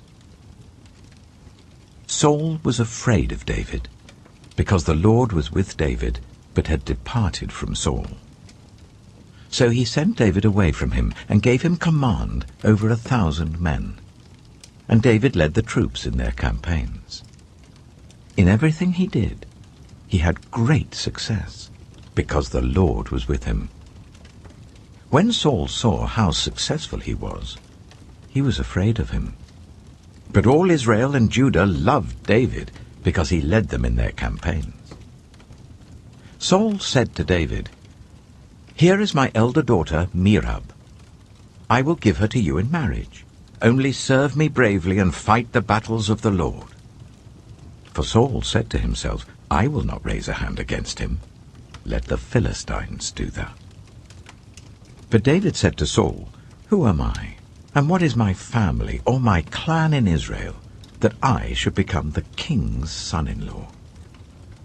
So when the time came for Merab, Saul's daughter, to be given to David, she was given in marriage to Adriel of Meholah. Now Saul's daughter, Michal, was in love with David, and when they told Saul about it, he was pleased. "I will give her to him," he thought, "so that she may be a snare to him, and so that the hand of the Philistines may be against him." So Saul said to David, "Now you have a second opportunity to become my son-in-law." Then Saul ordered his attendants, "Speak to David privately and say, 'Look, the king likes you, and his attendants all love you. Now become his son-in-law.'" They repeated these words to David, but David said, "Do you think it is a small matter to become the king's son-in-law? I'm only a poor man and little known." When Saul's servants told him what David had said, Saul replied, "Say to David, The king wants no other price for the bride than 100 Philistine foreskins to take revenge on his enemies. Saul's plan was for David to fall by the hands of the Philistines. When the attendants told David these things, he was pleased to become the king's son-in-law. So before the allotted time elapsed, David took his men with him and went out and killed 200 Philistines and brought back their foreskins. They counted out the full number to the king so that David might become the king's son-in-law. Then Saul gave him his daughter Michal in marriage. When Saul realized that the Lord was with David and that his daughter Michal loved David, Saul became still more afraid of him, and he remained his enemy for the rest of his days. The Philistine commanders continued to go out to battle, and as often as they did, David met with more success than the rest of Saul's officers, and his name became well known. 1 Samuel chapter 19. Saul told his son Jonathan and all the attendants to kill David. But Jonathan had taken a great liking to David and warned him, "My father Saul is looking for a chance to kill you. Be on your guard tomorrow morning. Go into hiding and stay there. I will go out and stand with my father in the field where you are. I'll speak to him about you and will tell you what I find out." Jonathan spoke well of David to Saul his father and said to him, "Let not the king do wrong to his servant David. He has not wronged you, and what he has done has benefited you greatly. He took his life in his hands when he killed the Philistine. The Lord won a great victory for all Israel, and you saw it and were glad. Why then would you do wrong to an innocent man like David by killing him for no reason?" Saul listened to Jonathan and took this oath, "As surely as the Lord lives, David will not be put to death." So Jonathan called David and told him the whole conversation. He brought him to Saul, and David was with Saul as before. Once more war broke out, and David went out and fought the Philistines. He struck them with such force that they fled before him. But an evil spirit from the Lord came on Saul as he was sitting in his house with his spear in his hand. While David was playing the lyre, Saul tried to pin him to the wall with his spear, but David eluded him as Saul drove the spear into the wall. That night David made good his escape. Saul sent men to David's house to watch it and to kill him in the morning. But Michal, David's wife, warned him, "If you don't run for your life tonight, tomorrow you'll be killed." So Michal let David down through a window, and he fled and escaped. Then Michal took an idol and laid it on the bed, covering it with a garment and putting some goat's hair at the head. When Saul sent the men to capture David, Michal said, "He is ill." Then Saul sent the men back to see David and told them, "Bring him up to me in his bed so that I may kill him." But when the men entered, there was the idol in the bed, and at the head was some goat's hair. Saul said to Michal, "Why did you deceive me like this and send my enemy away so that he escaped?" Michal told him, "He said to me, 'Let me get away. Why should I kill you?'" When David had fled and made his escape, he went to Samuel at Ramah and told him all that Saul had done to him. Then he and Samuel went to Naioth and stayed there. Word came to Saul, "David is in Naioth at Ramah." So he sent men to capture him. But when they saw a group of prophets prophesying, with Samuel standing there as their leader, the Spirit of God came on Saul's men, and they also prophesied. Saul was told about it, and he sent more men, and they prophesied too. Saul sent men a third time, and they also prophesied. Finally, he himself left for Ramah, and went to the great cistern at Sikhu. And he asked, "Where are Samuel and David?" "Over in Naioth at Ramah," they said.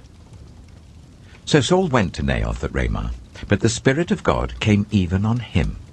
And he walked along prophesying until he came to Naioth. He stripped off his garments, and he too prophesied in Samuel's presence.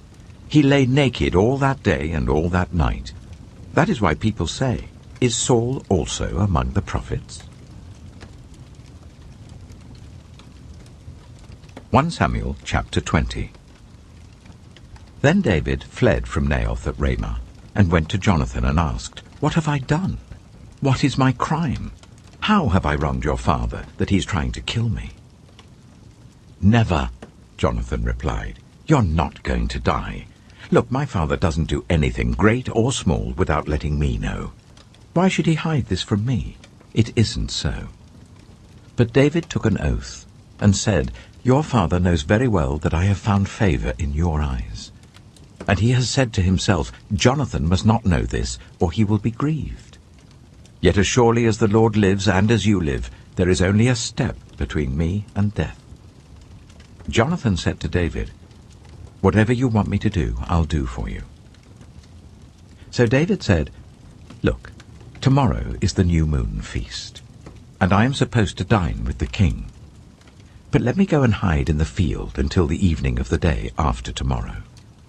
If your father misses me at all, tell him, 'David earnestly asked my permission to hurry to Bethlehem, his hometown, because an annual sacrifice is being made there for his whole clan.' If he says, 'Very well,' then your servant is safe. But if he loses his temper, you can be sure that he is determined to harm me. As for you, show kindness to your servant, for you have brought him into a covenant with you before the Lord. If I am guilty, then kill me yourself. Why hand me over to your father?" "Never," Jonathan said. "If I had the least inkling that my father was determined to harm you, wouldn't I tell you?" David asked, "Who will tell me if your father answers you harshly?" "Come," Jonathan said, "let's go out into the field." So they went there together. Then Jonathan said to David, "I swear by the Lord, the God of Israel, that I will surely sound out my father by this time the day after tomorrow. If he is favorably disposed towards you, will I not send you word and let you know? But if my father intends to harm you, may the Lord deal with me, be it ever so severely, if I do not let you know and send you away in peace. May the Lord be with you, as he has been with my father. But show me unfailing kindness, like the Lord's kindness, as long as I live, so that I may not be killed. And do not ever cut off your kindness from my family, not even when the Lord has cut off every one of David's enemies from the face of the earth." So Jonathan made a covenant with the house of David, saying, "May the Lord call David's enemies to account."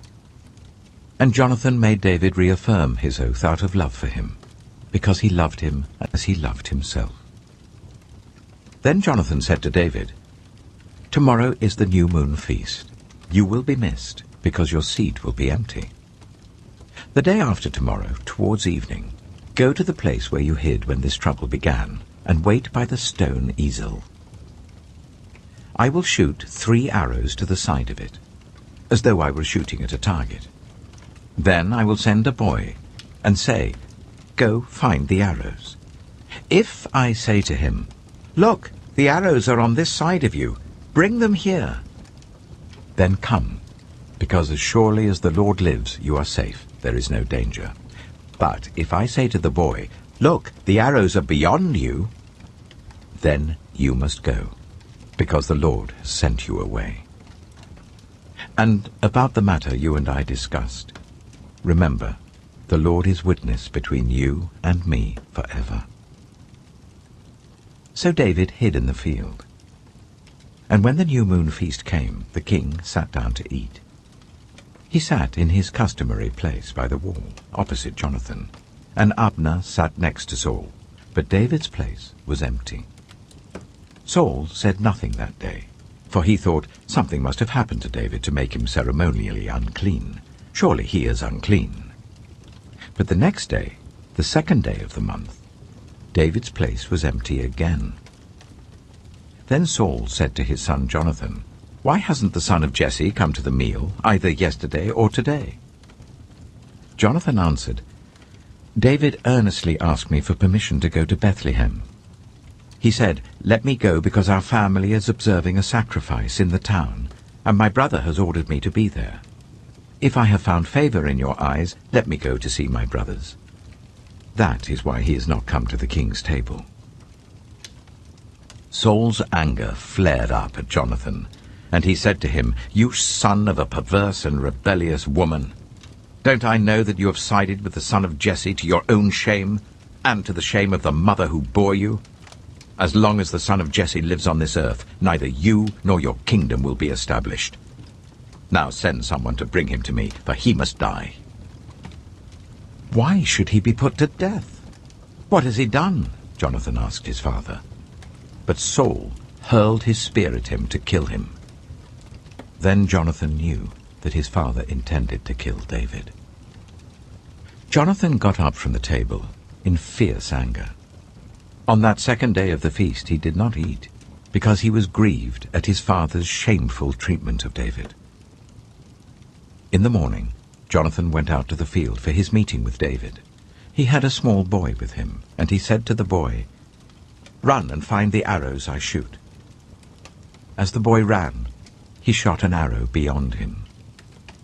When the boy came to the place where Jonathan's arrow had fallen, Jonathan called out after him, "Isn't the arrow beyond you?"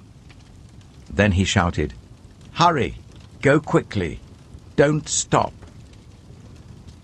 The boy picked up the arrow and returned to his master.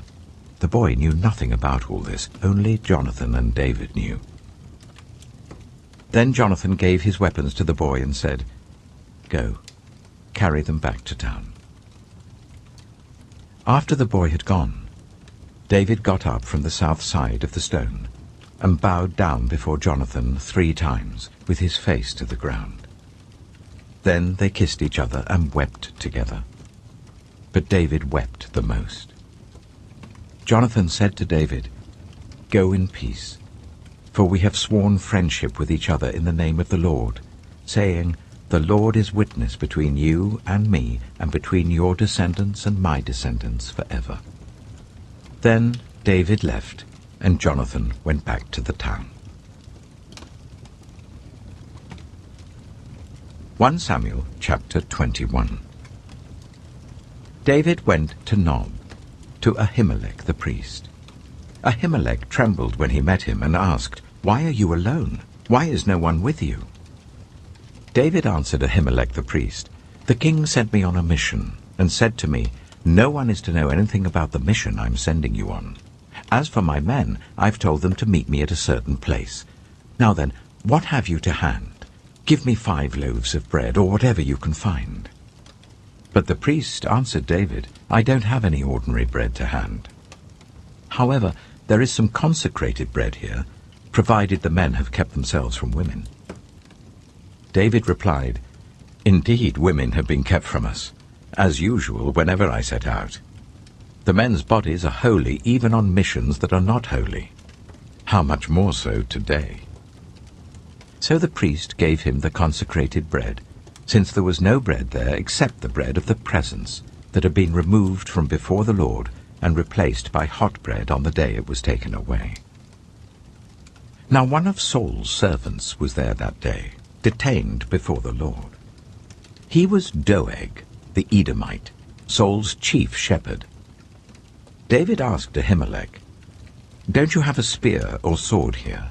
I haven't brought my sword or any other weapon, because the king's mission was urgent." The priest replied, "The sword of Goliath the Philistine, whom you killed in the valley of Elah, is here. It is wrapped in a cloth behind the ephod. If you want it, take it. There is no sword here but that one." David said, "There is none like it. Give it to me." That day David fled from Saul and went to Achish, king of Gath. But the servants of Achish said to him, "Isn't this David, the king of the land? Isn't he the one they sing about in their dances? Saul has slain his thousands, and David his tens of thousands." David took these words to heart, and was very much afraid of Achish, king of Gath. So he feigned insanity in their presence. And while he was in their hands, he acted like a madman, making marks on the doors of the gate and letting saliva run down his beard. Achish said to his servants, "Look at the man, he's insane. Why bring him to me? Am I so short of madmen that you have to bring this fellow here to carry on like this in front of me? Must this man come into my house?" 1 Samuel chapter 22. David left Gath and escaped to the cave of Adullam. When his brothers and his father's household heard about it, they went down to him there. All those who were in distress or in debt or discontented gathered round him, and he became their commander. About 400 men were with him. From there David went to Mizpah in Moab, and said to the king of Moab, "Would you let my father and mother come and stay with you until I learn what God will do for me?" So he left them with the king of Moab, and they stayed with him as long as David was in the stronghold. But the prophet Gad said to David, "Do not stay in the stronghold. Go into the land of Judah." So David left and went to the forest of Hereth. Now Saul heard that David and his men had been discovered, and Saul was seated, spear in hand, under the tamarisk tree on the hill at Gibeah, with all his officials standing at his side. He said to them, "Listen, men of Benjamin. Will the son of Jesse give all of you fields and vineyards? Will he make all of you commanders of thousands and commanders of hundreds? Is that why you've all conspired against me? No one tells me when my son makes a covenant with the son of Jesse. None of you is concerned about me, or tells me that my son has incited my servant to lie in wait for me, as he does today." But Doeg the Edomite, who was standing with Saul's officials, said, "I saw the son of Jesse come to Ahimelech, son of Ahitub at Nob. Ahimelech inquired of the Lord for him. He also gave him provisions and the sword of Goliath the Philistine." Then the king sent for the priest Ahimelech, son of Ahitub, and all the men of his family, who were the priests at Nob, and they all came to the king. Saul said, "Listen now, son of Ahitub." "Yes, my lord," he answered. Saul said to him, "Why have you conspired against me, you and the son of Jesse, giving him bread and a sword, and inquiring of God for him, so that he has rebelled against me and lies in wait for me, as he does today?" Ahimelech answered the king, "Who of all your servants is as loyal as David, the king's son-in-law, captain of your bodyguard, and highly respected in your household?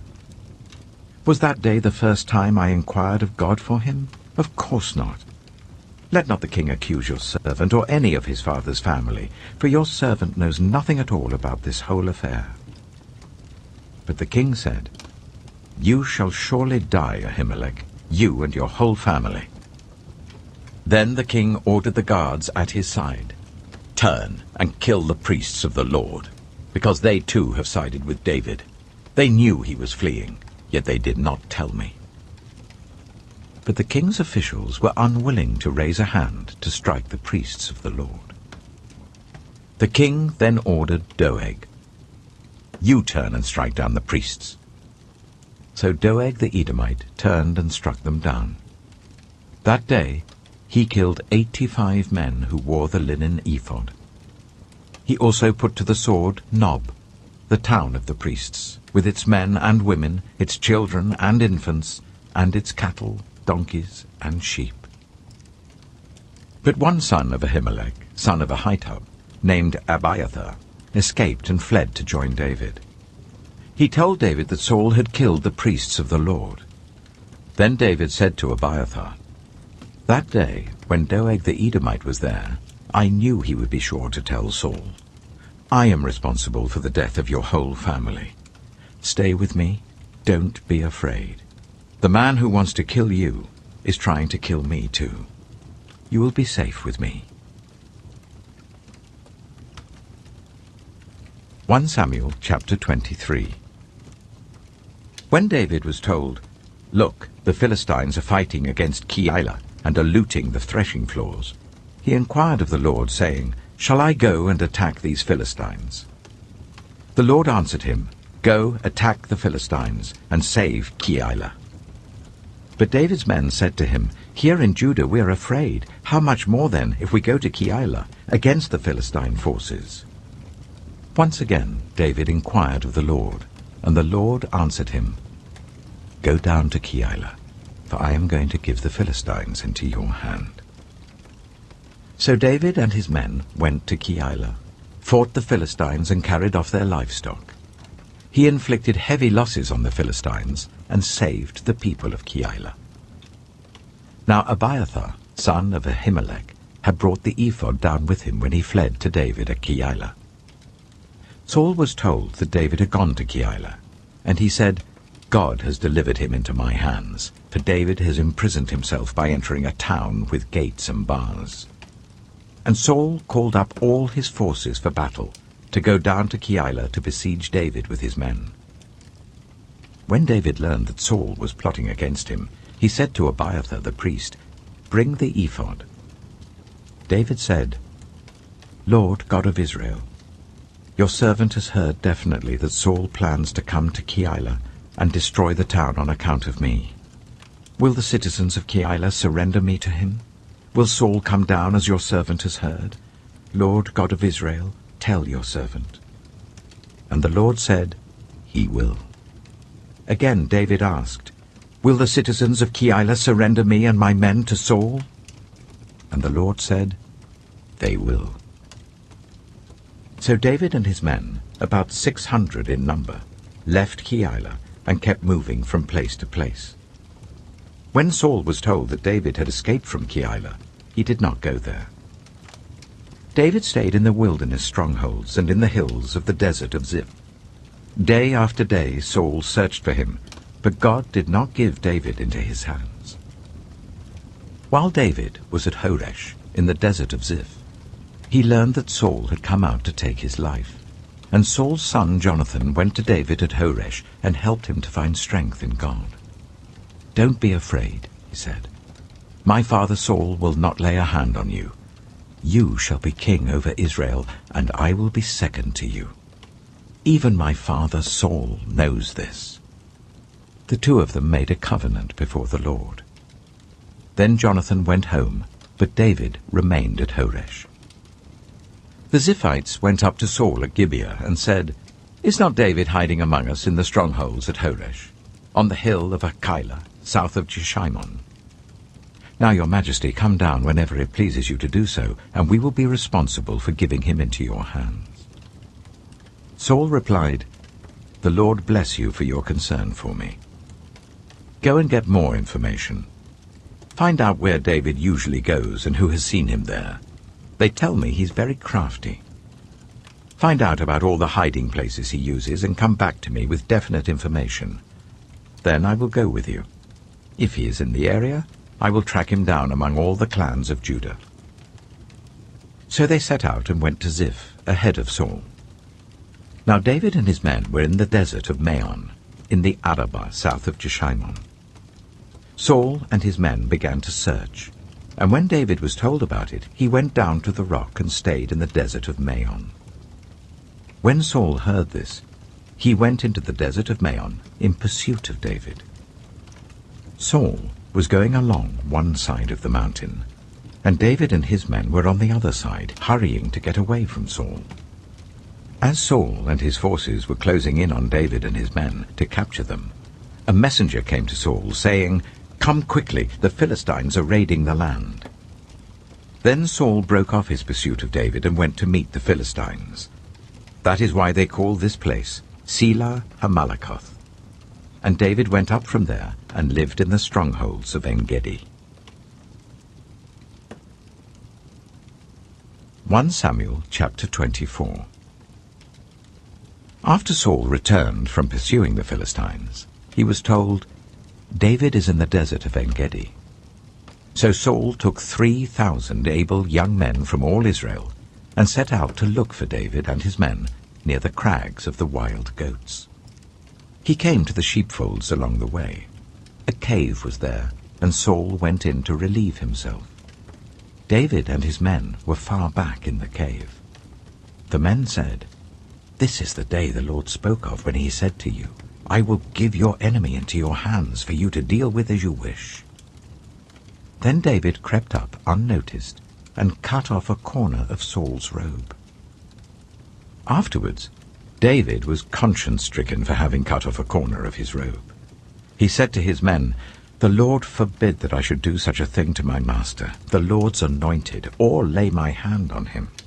For he is the anointed of the Lord." With these words David sharply rebuked his men, and did not allow them to attack Saul. And Saul left the cave and went his way. Then David went out of the cave and called out to Saul, "My lord the king." When Saul looked behind him, David bowed down and prostrated himself with his face to the ground. He said to Saul, "Why do you listen when men say, 'David is bent on harming you'? This day you have seen with your own eyes how the Lord gave you into my hands in the cave. Some urged me to kill you, but I spared you. I said, 'I will not lay my hand on my Lord, because he is the Lord's anointed.' See, my father, look at this piece of your robe in my hand. I cut off the corner of your robe, but did not kill you. See that there is nothing in my hand to indicate that I am guilty of wrongdoing or rebellion. I have not wronged you, but you are hunting me down to take my life. May the Lord judge between you and me, and may the Lord avenge the wrongs you have done to me, but my hand will not touch you. As the old saying goes, from evildoers come evil deeds, so my hand will not touch you. Against whom has the king of Israel come out? Who are you pursuing? A dead dog? A flea? May the Lord be our judge and decide between us. May he consider my cause and uphold it. May he vindicate me by delivering me from your hand." When David finished saying this, Saul asked, "Is that your voice, David my son?" And he wept aloud. "You are more righteous than I," he said. "You have treated me well, but I have treated you badly. You have just now told me about the good you did to me. The Lord gave me into your hands, but you did not kill me. When a man finds his enemy, does he let him get away unharmed? May the Lord reward you well for the way you've treated me today. I know that you will surely be king, and that the kingdom of Israel will be established in your hands. Now swear to me by the Lord that you will not kill off my descendants, or wipe out my name from my father's family." So David gave his oath to Saul. Then Saul returned home, but David and his men went up to the stronghold. 1 Samuel chapter 25. Now Samuel died, and all Israel assembled and mourned for him, and they buried him at his home in Ramah. Then David moved down into the desert of Paran. A certain man in Maon, who had property there at Carmel, was very wealthy. He had 1,000 goats and 3,000 sheep, which he was shearing in Carmel. His name was Nabal, and his wife's name was Abigail. She was an intelligent and beautiful woman, but her husband was surly and mean in his dealings. He was a Calebite. While David was in the wilderness, he heard that Nabal was shearing sheep. So he sent 10 young men and said to them, "Go up to Nabal at Carmel and greet him in my name. Say to him, 'Long life to you, good health to you and your household, and good health to all that is yours. Now I hear that it is sheep shearing time. When your shepherds were with us, we did not ill-treat them, and the whole time they were at Carmel nothing of theirs was missing. Ask your own servants, and they will tell you. Therefore be favorable towards my men, since we come at a festive time. Please give your servants and your son David whatever you can find for them." When David's men arrived, they gave Nabal this message in David's name. Then they waited. Nabal answered David's servant, "Who is this David?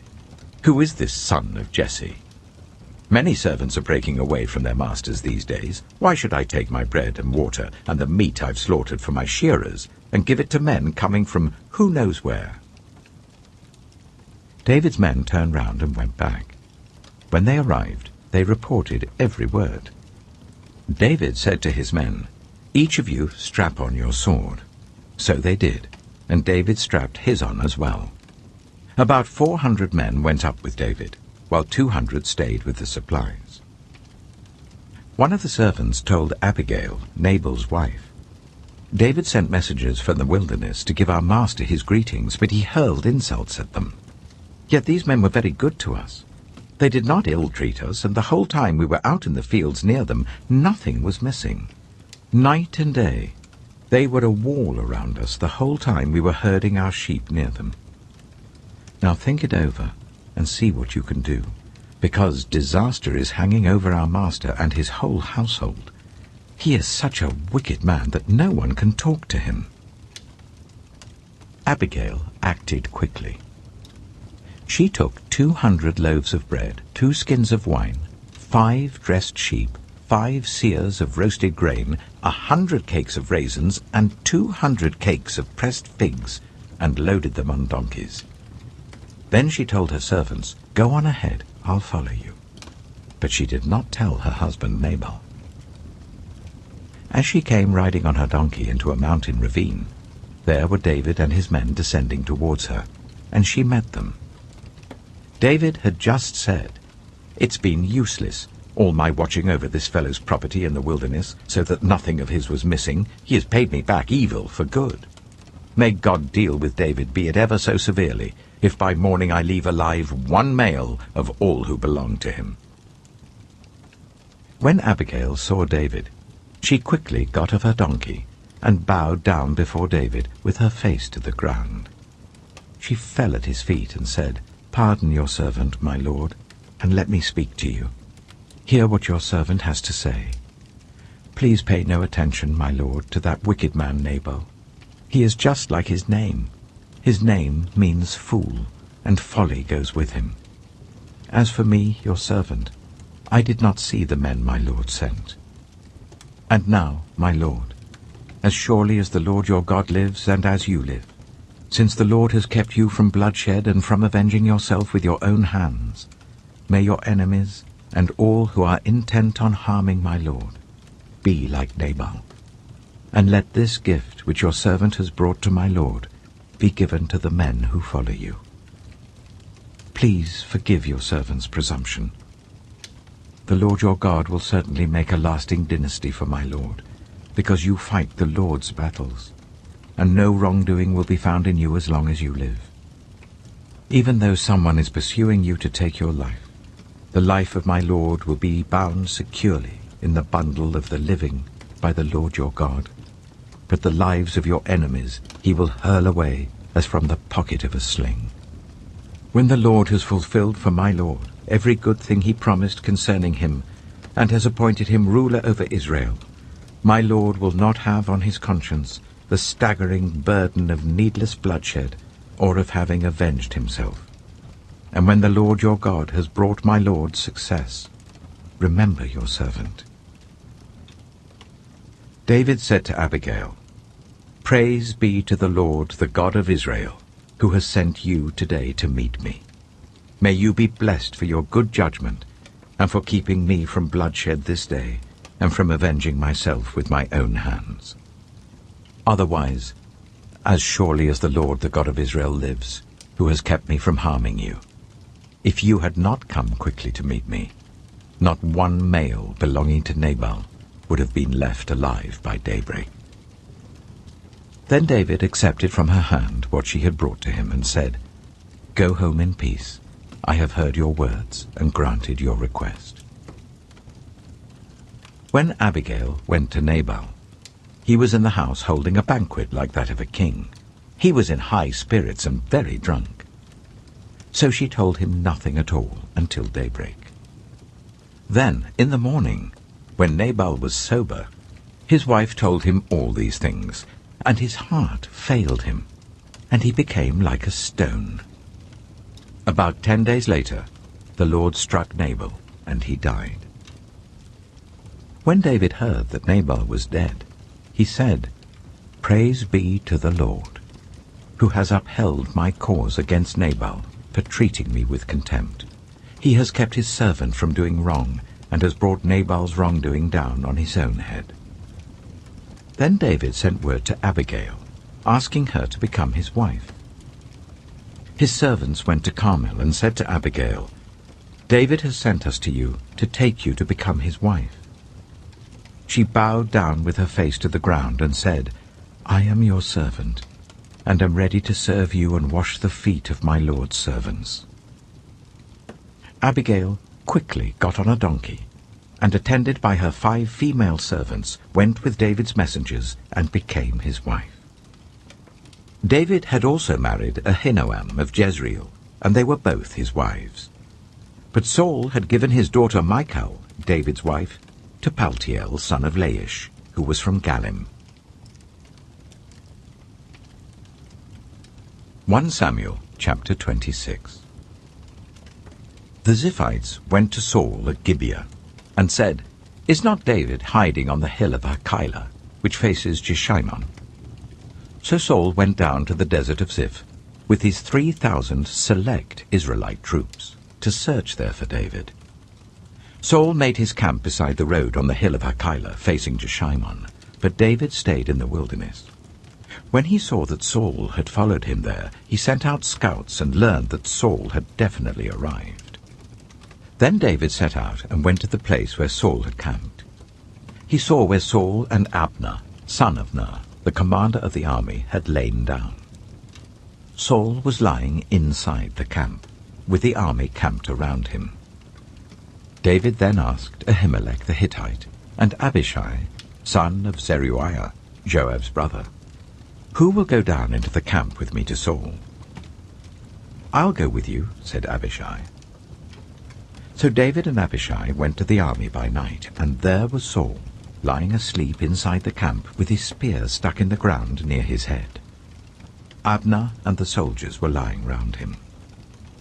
Abishai said to David, "Today God has given your enemy into your hands. Now let me pin him to the ground with one thrust of the spear. I won't strike him twice." But David said to Abishai, "Don't destroy him. Who can lay a hand on the Lord's anointed and be guiltless? As surely as the Lord lives," he said, "the Lord himself will strike him, or his time will come and he will die, or he will go into battle and perish. But the Lord forbid that I should lay a hand on the Lord's anointed. Now get the spear and water jug that are near his head, and let's go." So David took the spear and water jug near Saul's head, and they left. No one saw or knew about it, nor did anyone wake up. They were all sleeping, because the Lord had put them into a deep sleep. Then David crossed over to the other side and stood on top of the hill some distance away. There was a wide space between them. He called out to the army and to Abner, son of Ner, "Aren't you going to answer me, Abner?" Abner replied, "Who are you who calls to the king?" David said, "You're a man, aren't you? And who is like you in Israel? Why didn't you guard your lord the king? Someone came to destroy your lord the king. What you have done is not good. As surely as the Lord lives, you and your men must die, because you did not guard your master, the Lord's anointed. Look around you. Where are the king's spear and water jug that were near his head?" Saul recognized David's voice and said, "Is that your voice, David, my son?" David replied, "Yes, it is, my lord the king." And he added, "Why is my lord pursuing his servant? What have I done, and what wrong am I guilty of? Now let my lord the king listen to his servant's words. If the Lord has incited you against me, then may he accept an offering. If, however, people have done it, may they be cursed before the Lord. They have driven me today from my share in the Lord's inheritance, and have said, 'Go serve other gods.' Now do not let my blood fall to the ground far from the presence of the Lord. The king of Israel has come out to look for a flea as one hunts a partridge in the mountains." Then Saul said, "I have sinned. Come back, David my son.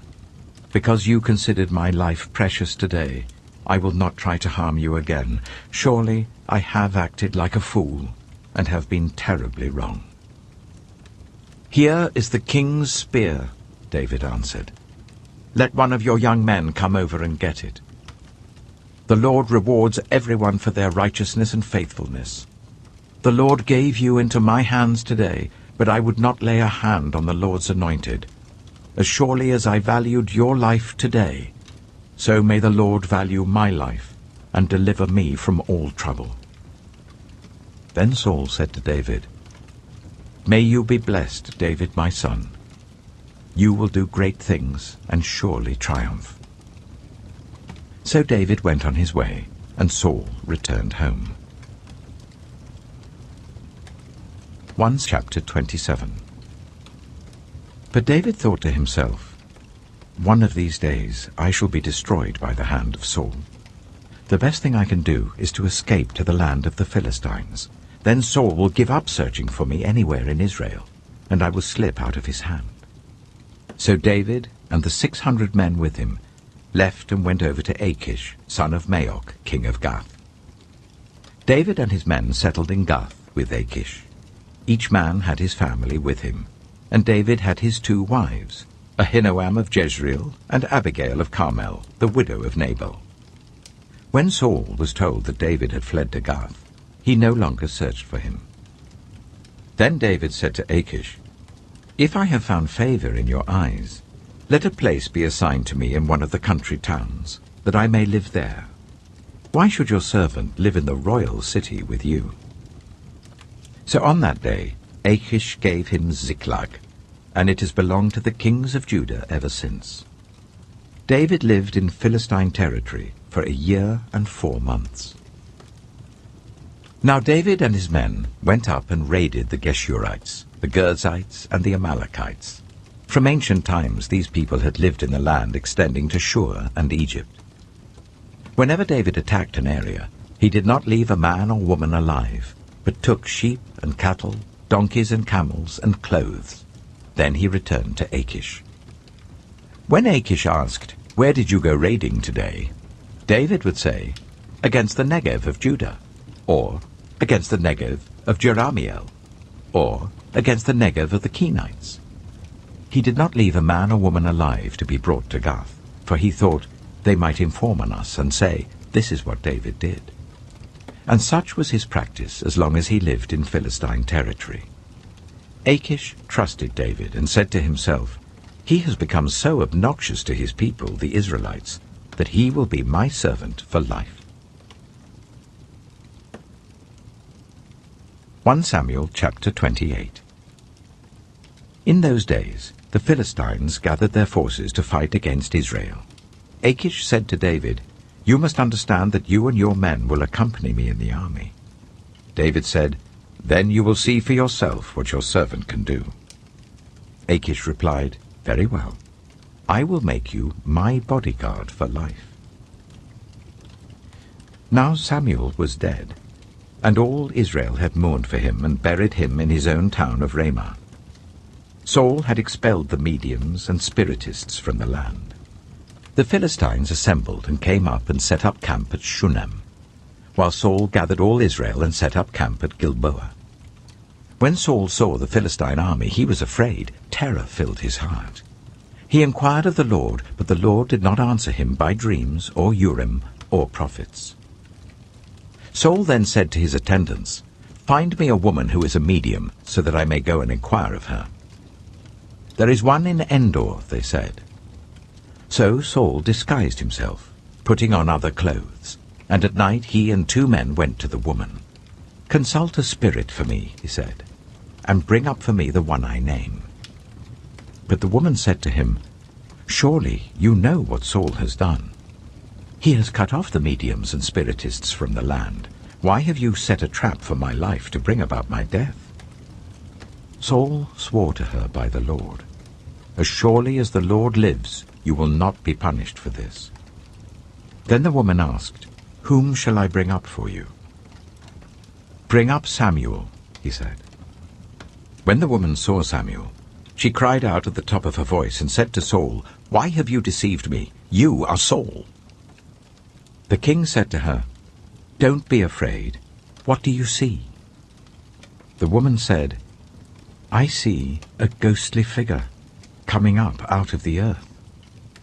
"What does he look like?" he asked. "An old man wearing a robe is coming up," she said. Then Saul knew it was Samuel, and he bowed down and prostrated himself with his face to the ground.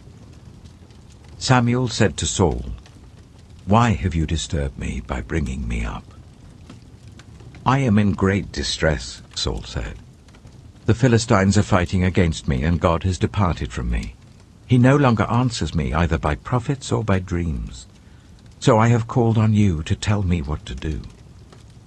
Samuel said, "Why do you consult me, now that the Lord has departed from you and become your enemy? The Lord has done what he predicted through me. The Lord has torn the kingdom out of your hands and given it to one of your neighbors, to David. Because you did not obey the Lord or carry out his fierce wrath against the Amalekites, the Lord has done this to you today. The Lord will deliver both Israel and you into the hands of the Philistines, and tomorrow you and your sons will be with me. The Lord will also give the army of Israel into the hands of the Philistines." Immediately Saul fell full length on the ground, filled with fear because of Samuel's words. His strength was gone, for he had eaten nothing all that day and all that night. When the woman came to Saul and saw that he was greatly shaken, she said, "Look, your servant has obeyed you. I took my life in my hands and did what you told me to do. Now please listen to your servant and let me give you some food, so that you may eat and have the strength to go on your way." He refused and said, "I will not eat." But his men joined with the woman in urging him, and he listened to them. He got up from the ground and sat on the couch. The woman had a fattened calf at the house, which she slaughtered at once. She took some flour, kneaded it, and baked bread without yeast. Then she set it before Saul and his men, and they ate. That same night they got up and left. 1 Samuel chapter 29. The Philistines gathered all their forces at Aphek, and Israel camped by the spring in Jezreel. As the Philistine rulers marched with their units of hundreds and thousands, David and his men were marching at the rear with Achish. The commanders of the Philistines asked, "What about these Hebrews?" Achish replied, "Is this not David, who was an officer of Saul, king of Israel? He has already been with me for over a year, and from the day he left Saul until now, I have found no fault in him." But the Philistine commanders were angry with Achish and said, "Send the man back, that he may return to the place you assigned him. He must not go with us into battle, or he will turn against us during the fighting. How better could he regain his master's favor than by taking the heads of our own men? Isn't this the David they sang about in their dances? Saul has slain his thousands, and David his tens of thousands." So Achish called David and said to him, "As surely as the Lord lives, you have been reliable, and I would be pleased for you to serve with me in the army. From the day you came to me until today, I have found no fault in you, but the rulers don't approve of you. Now turn back and go in peace. Do nothing to displease the Philistine rulers." "But what have I done?" asked David. "What have you found against your servant from the day I came to you until now? Why can't I go and fight against the enemies of my lord the king?" Achish answered, "I know that you have been as pleasing in my eyes as an angel of God. Nevertheless the Philistine commanders have said, 'He must not go up with us into battle.' Now get up early, along with your master's servants who have come with you, and leave in the morning as soon as it is light." So David and his men got up early in the morning to go back to the land of the Philistines, and the Philistines went up to Jezreel. 1 Samuel chapter 30. David and his men reached Ziklag on the third day. Now the Amalekites had raided the Negev and Ziklag. They had attacked Ziklag and burned it, and had taken captive the women and everyone else in it, both young and old. They killed none of them, but carried them off as they went on their way. When David and his men reached Ziklag, they found it destroyed by fire, and their wives and sons and daughters taken captive. So David and his men wept aloud until they had no strength left to weep. David's 2 wives had been captured, Ahinoam of Jezreel and Abigail, the widow of Nabal of Carmel. David was greatly distressed because the men were talking of stoning him. Each one was bitter in spirit because of his sons and daughters. But David found strength in the Lord his God. Then David said to Abiathar the priest, the son of Ahimelech, "Bring me the ephod." Abiathar brought it to him, and David inquired of the Lord, "Shall I pursue this raiding party? Will I overtake them?" "Pursue them," he answered. "You will certainly overtake them and succeed in the rescue." David and 600 men with him came to the Bezor valley, where some stayed behind. 200 of them were too exhausted to cross the valley, but David and the other 400 continued the pursuit. They found an Egyptian in a field and brought him to David. They gave him water to drink and food to eat, part of a cake of pressed figs and 2 cakes of raisins. He ate and was revived, for he had not eaten any food or drunk any water for 3 days and 3 nights. David asked him, "Who do you belong to? Where do you come from?" He said, "I am an Egyptian, the slave of an Amalekite. My master abandoned me when I became ill 3 days ago. We raided the Negev of the Kirithites, some territory belonging to Judah, and the Negev of Caleb, and we burned Ziklag." David asked him, "Can you lead me down to this raiding party?" He said, "Swear to me before God that you will not kill me or hand me over to my master, and I will take you down to them." He led David down, and there they were, scattered over the countryside, eating, drinking, and reveling because of the great amount of plunder they had taken from the land of the Philistines and from Judah. David fought them from dusk until the evening of the next day, and none of them got away, except 400 young men who rode off on camels and fled. David recovered everything the Amalekites had taken, including his 2 wives. Nothing was missing. Young or old, boy or girl, plunder or anything else they had taken, David brought everything back. He took all the flocks and herds, and his men drove them ahead of the other livestock, saying, "This is David's plunder." Then David came to the 200 men who had been too exhausted to follow him, and who were left behind at the Bezor valley. They came out to meet David and the men with him. As David and his men approached, he asked them how they were. But all the evil men and troublemakers among David's followers said, "Because they did not go out with us, we will not share with them the plunder we recovered. However, each man may take his wife and children and go." David replied, "No, my brothers, you must not do that with what the Lord has given us. He has protected us and delivered into our hands the raiding party that came against us. Who will listen to what you say? The share of the man who stayed with the supplies is to be the same as that of him who went down to the battle. All shall share alike." David made this a statute and ordinance for Israel from that day to this. When David reached Ziklag, he sent some of the plunder to the elders of Judah, who were his friends, saying, "Here is a gift for you from the plunder of the Lord's enemies." David sent it to those who were in Bethel, Ramoth-Negeb, and Yattah, to those in Aroah, Siphmoth, and Eshtemoa, and Rachal, to those in the towns of the Jerahmeelites and the Kenites, to those in Hormah, Bor-Ashan, Athak, and Hebron, and to those in all the other places where he and his men had roamed. 1 Samuel chapter 31. Now the Philistines fought against Israel. The Israelites fled before them, and many fell dead on Mount Gilboa. The Philistines were in hot pursuit of Saul and his sons, and they killed his sons Jonathan, Abinadab, and Malchishua. The fighting grew fierce around Saul, and when the archers overtook him, they wounded him critically. Saul said to his armor-bearer, "Draw your sword and run me through, or these uncircumcised fellows will come and run me through and abuse me." But the armor-bearer was terrified and would not do it. So Saul took his own sword and fell on it. When the armor-bearer saw that Saul was dead, he too fell on his sword and died with him.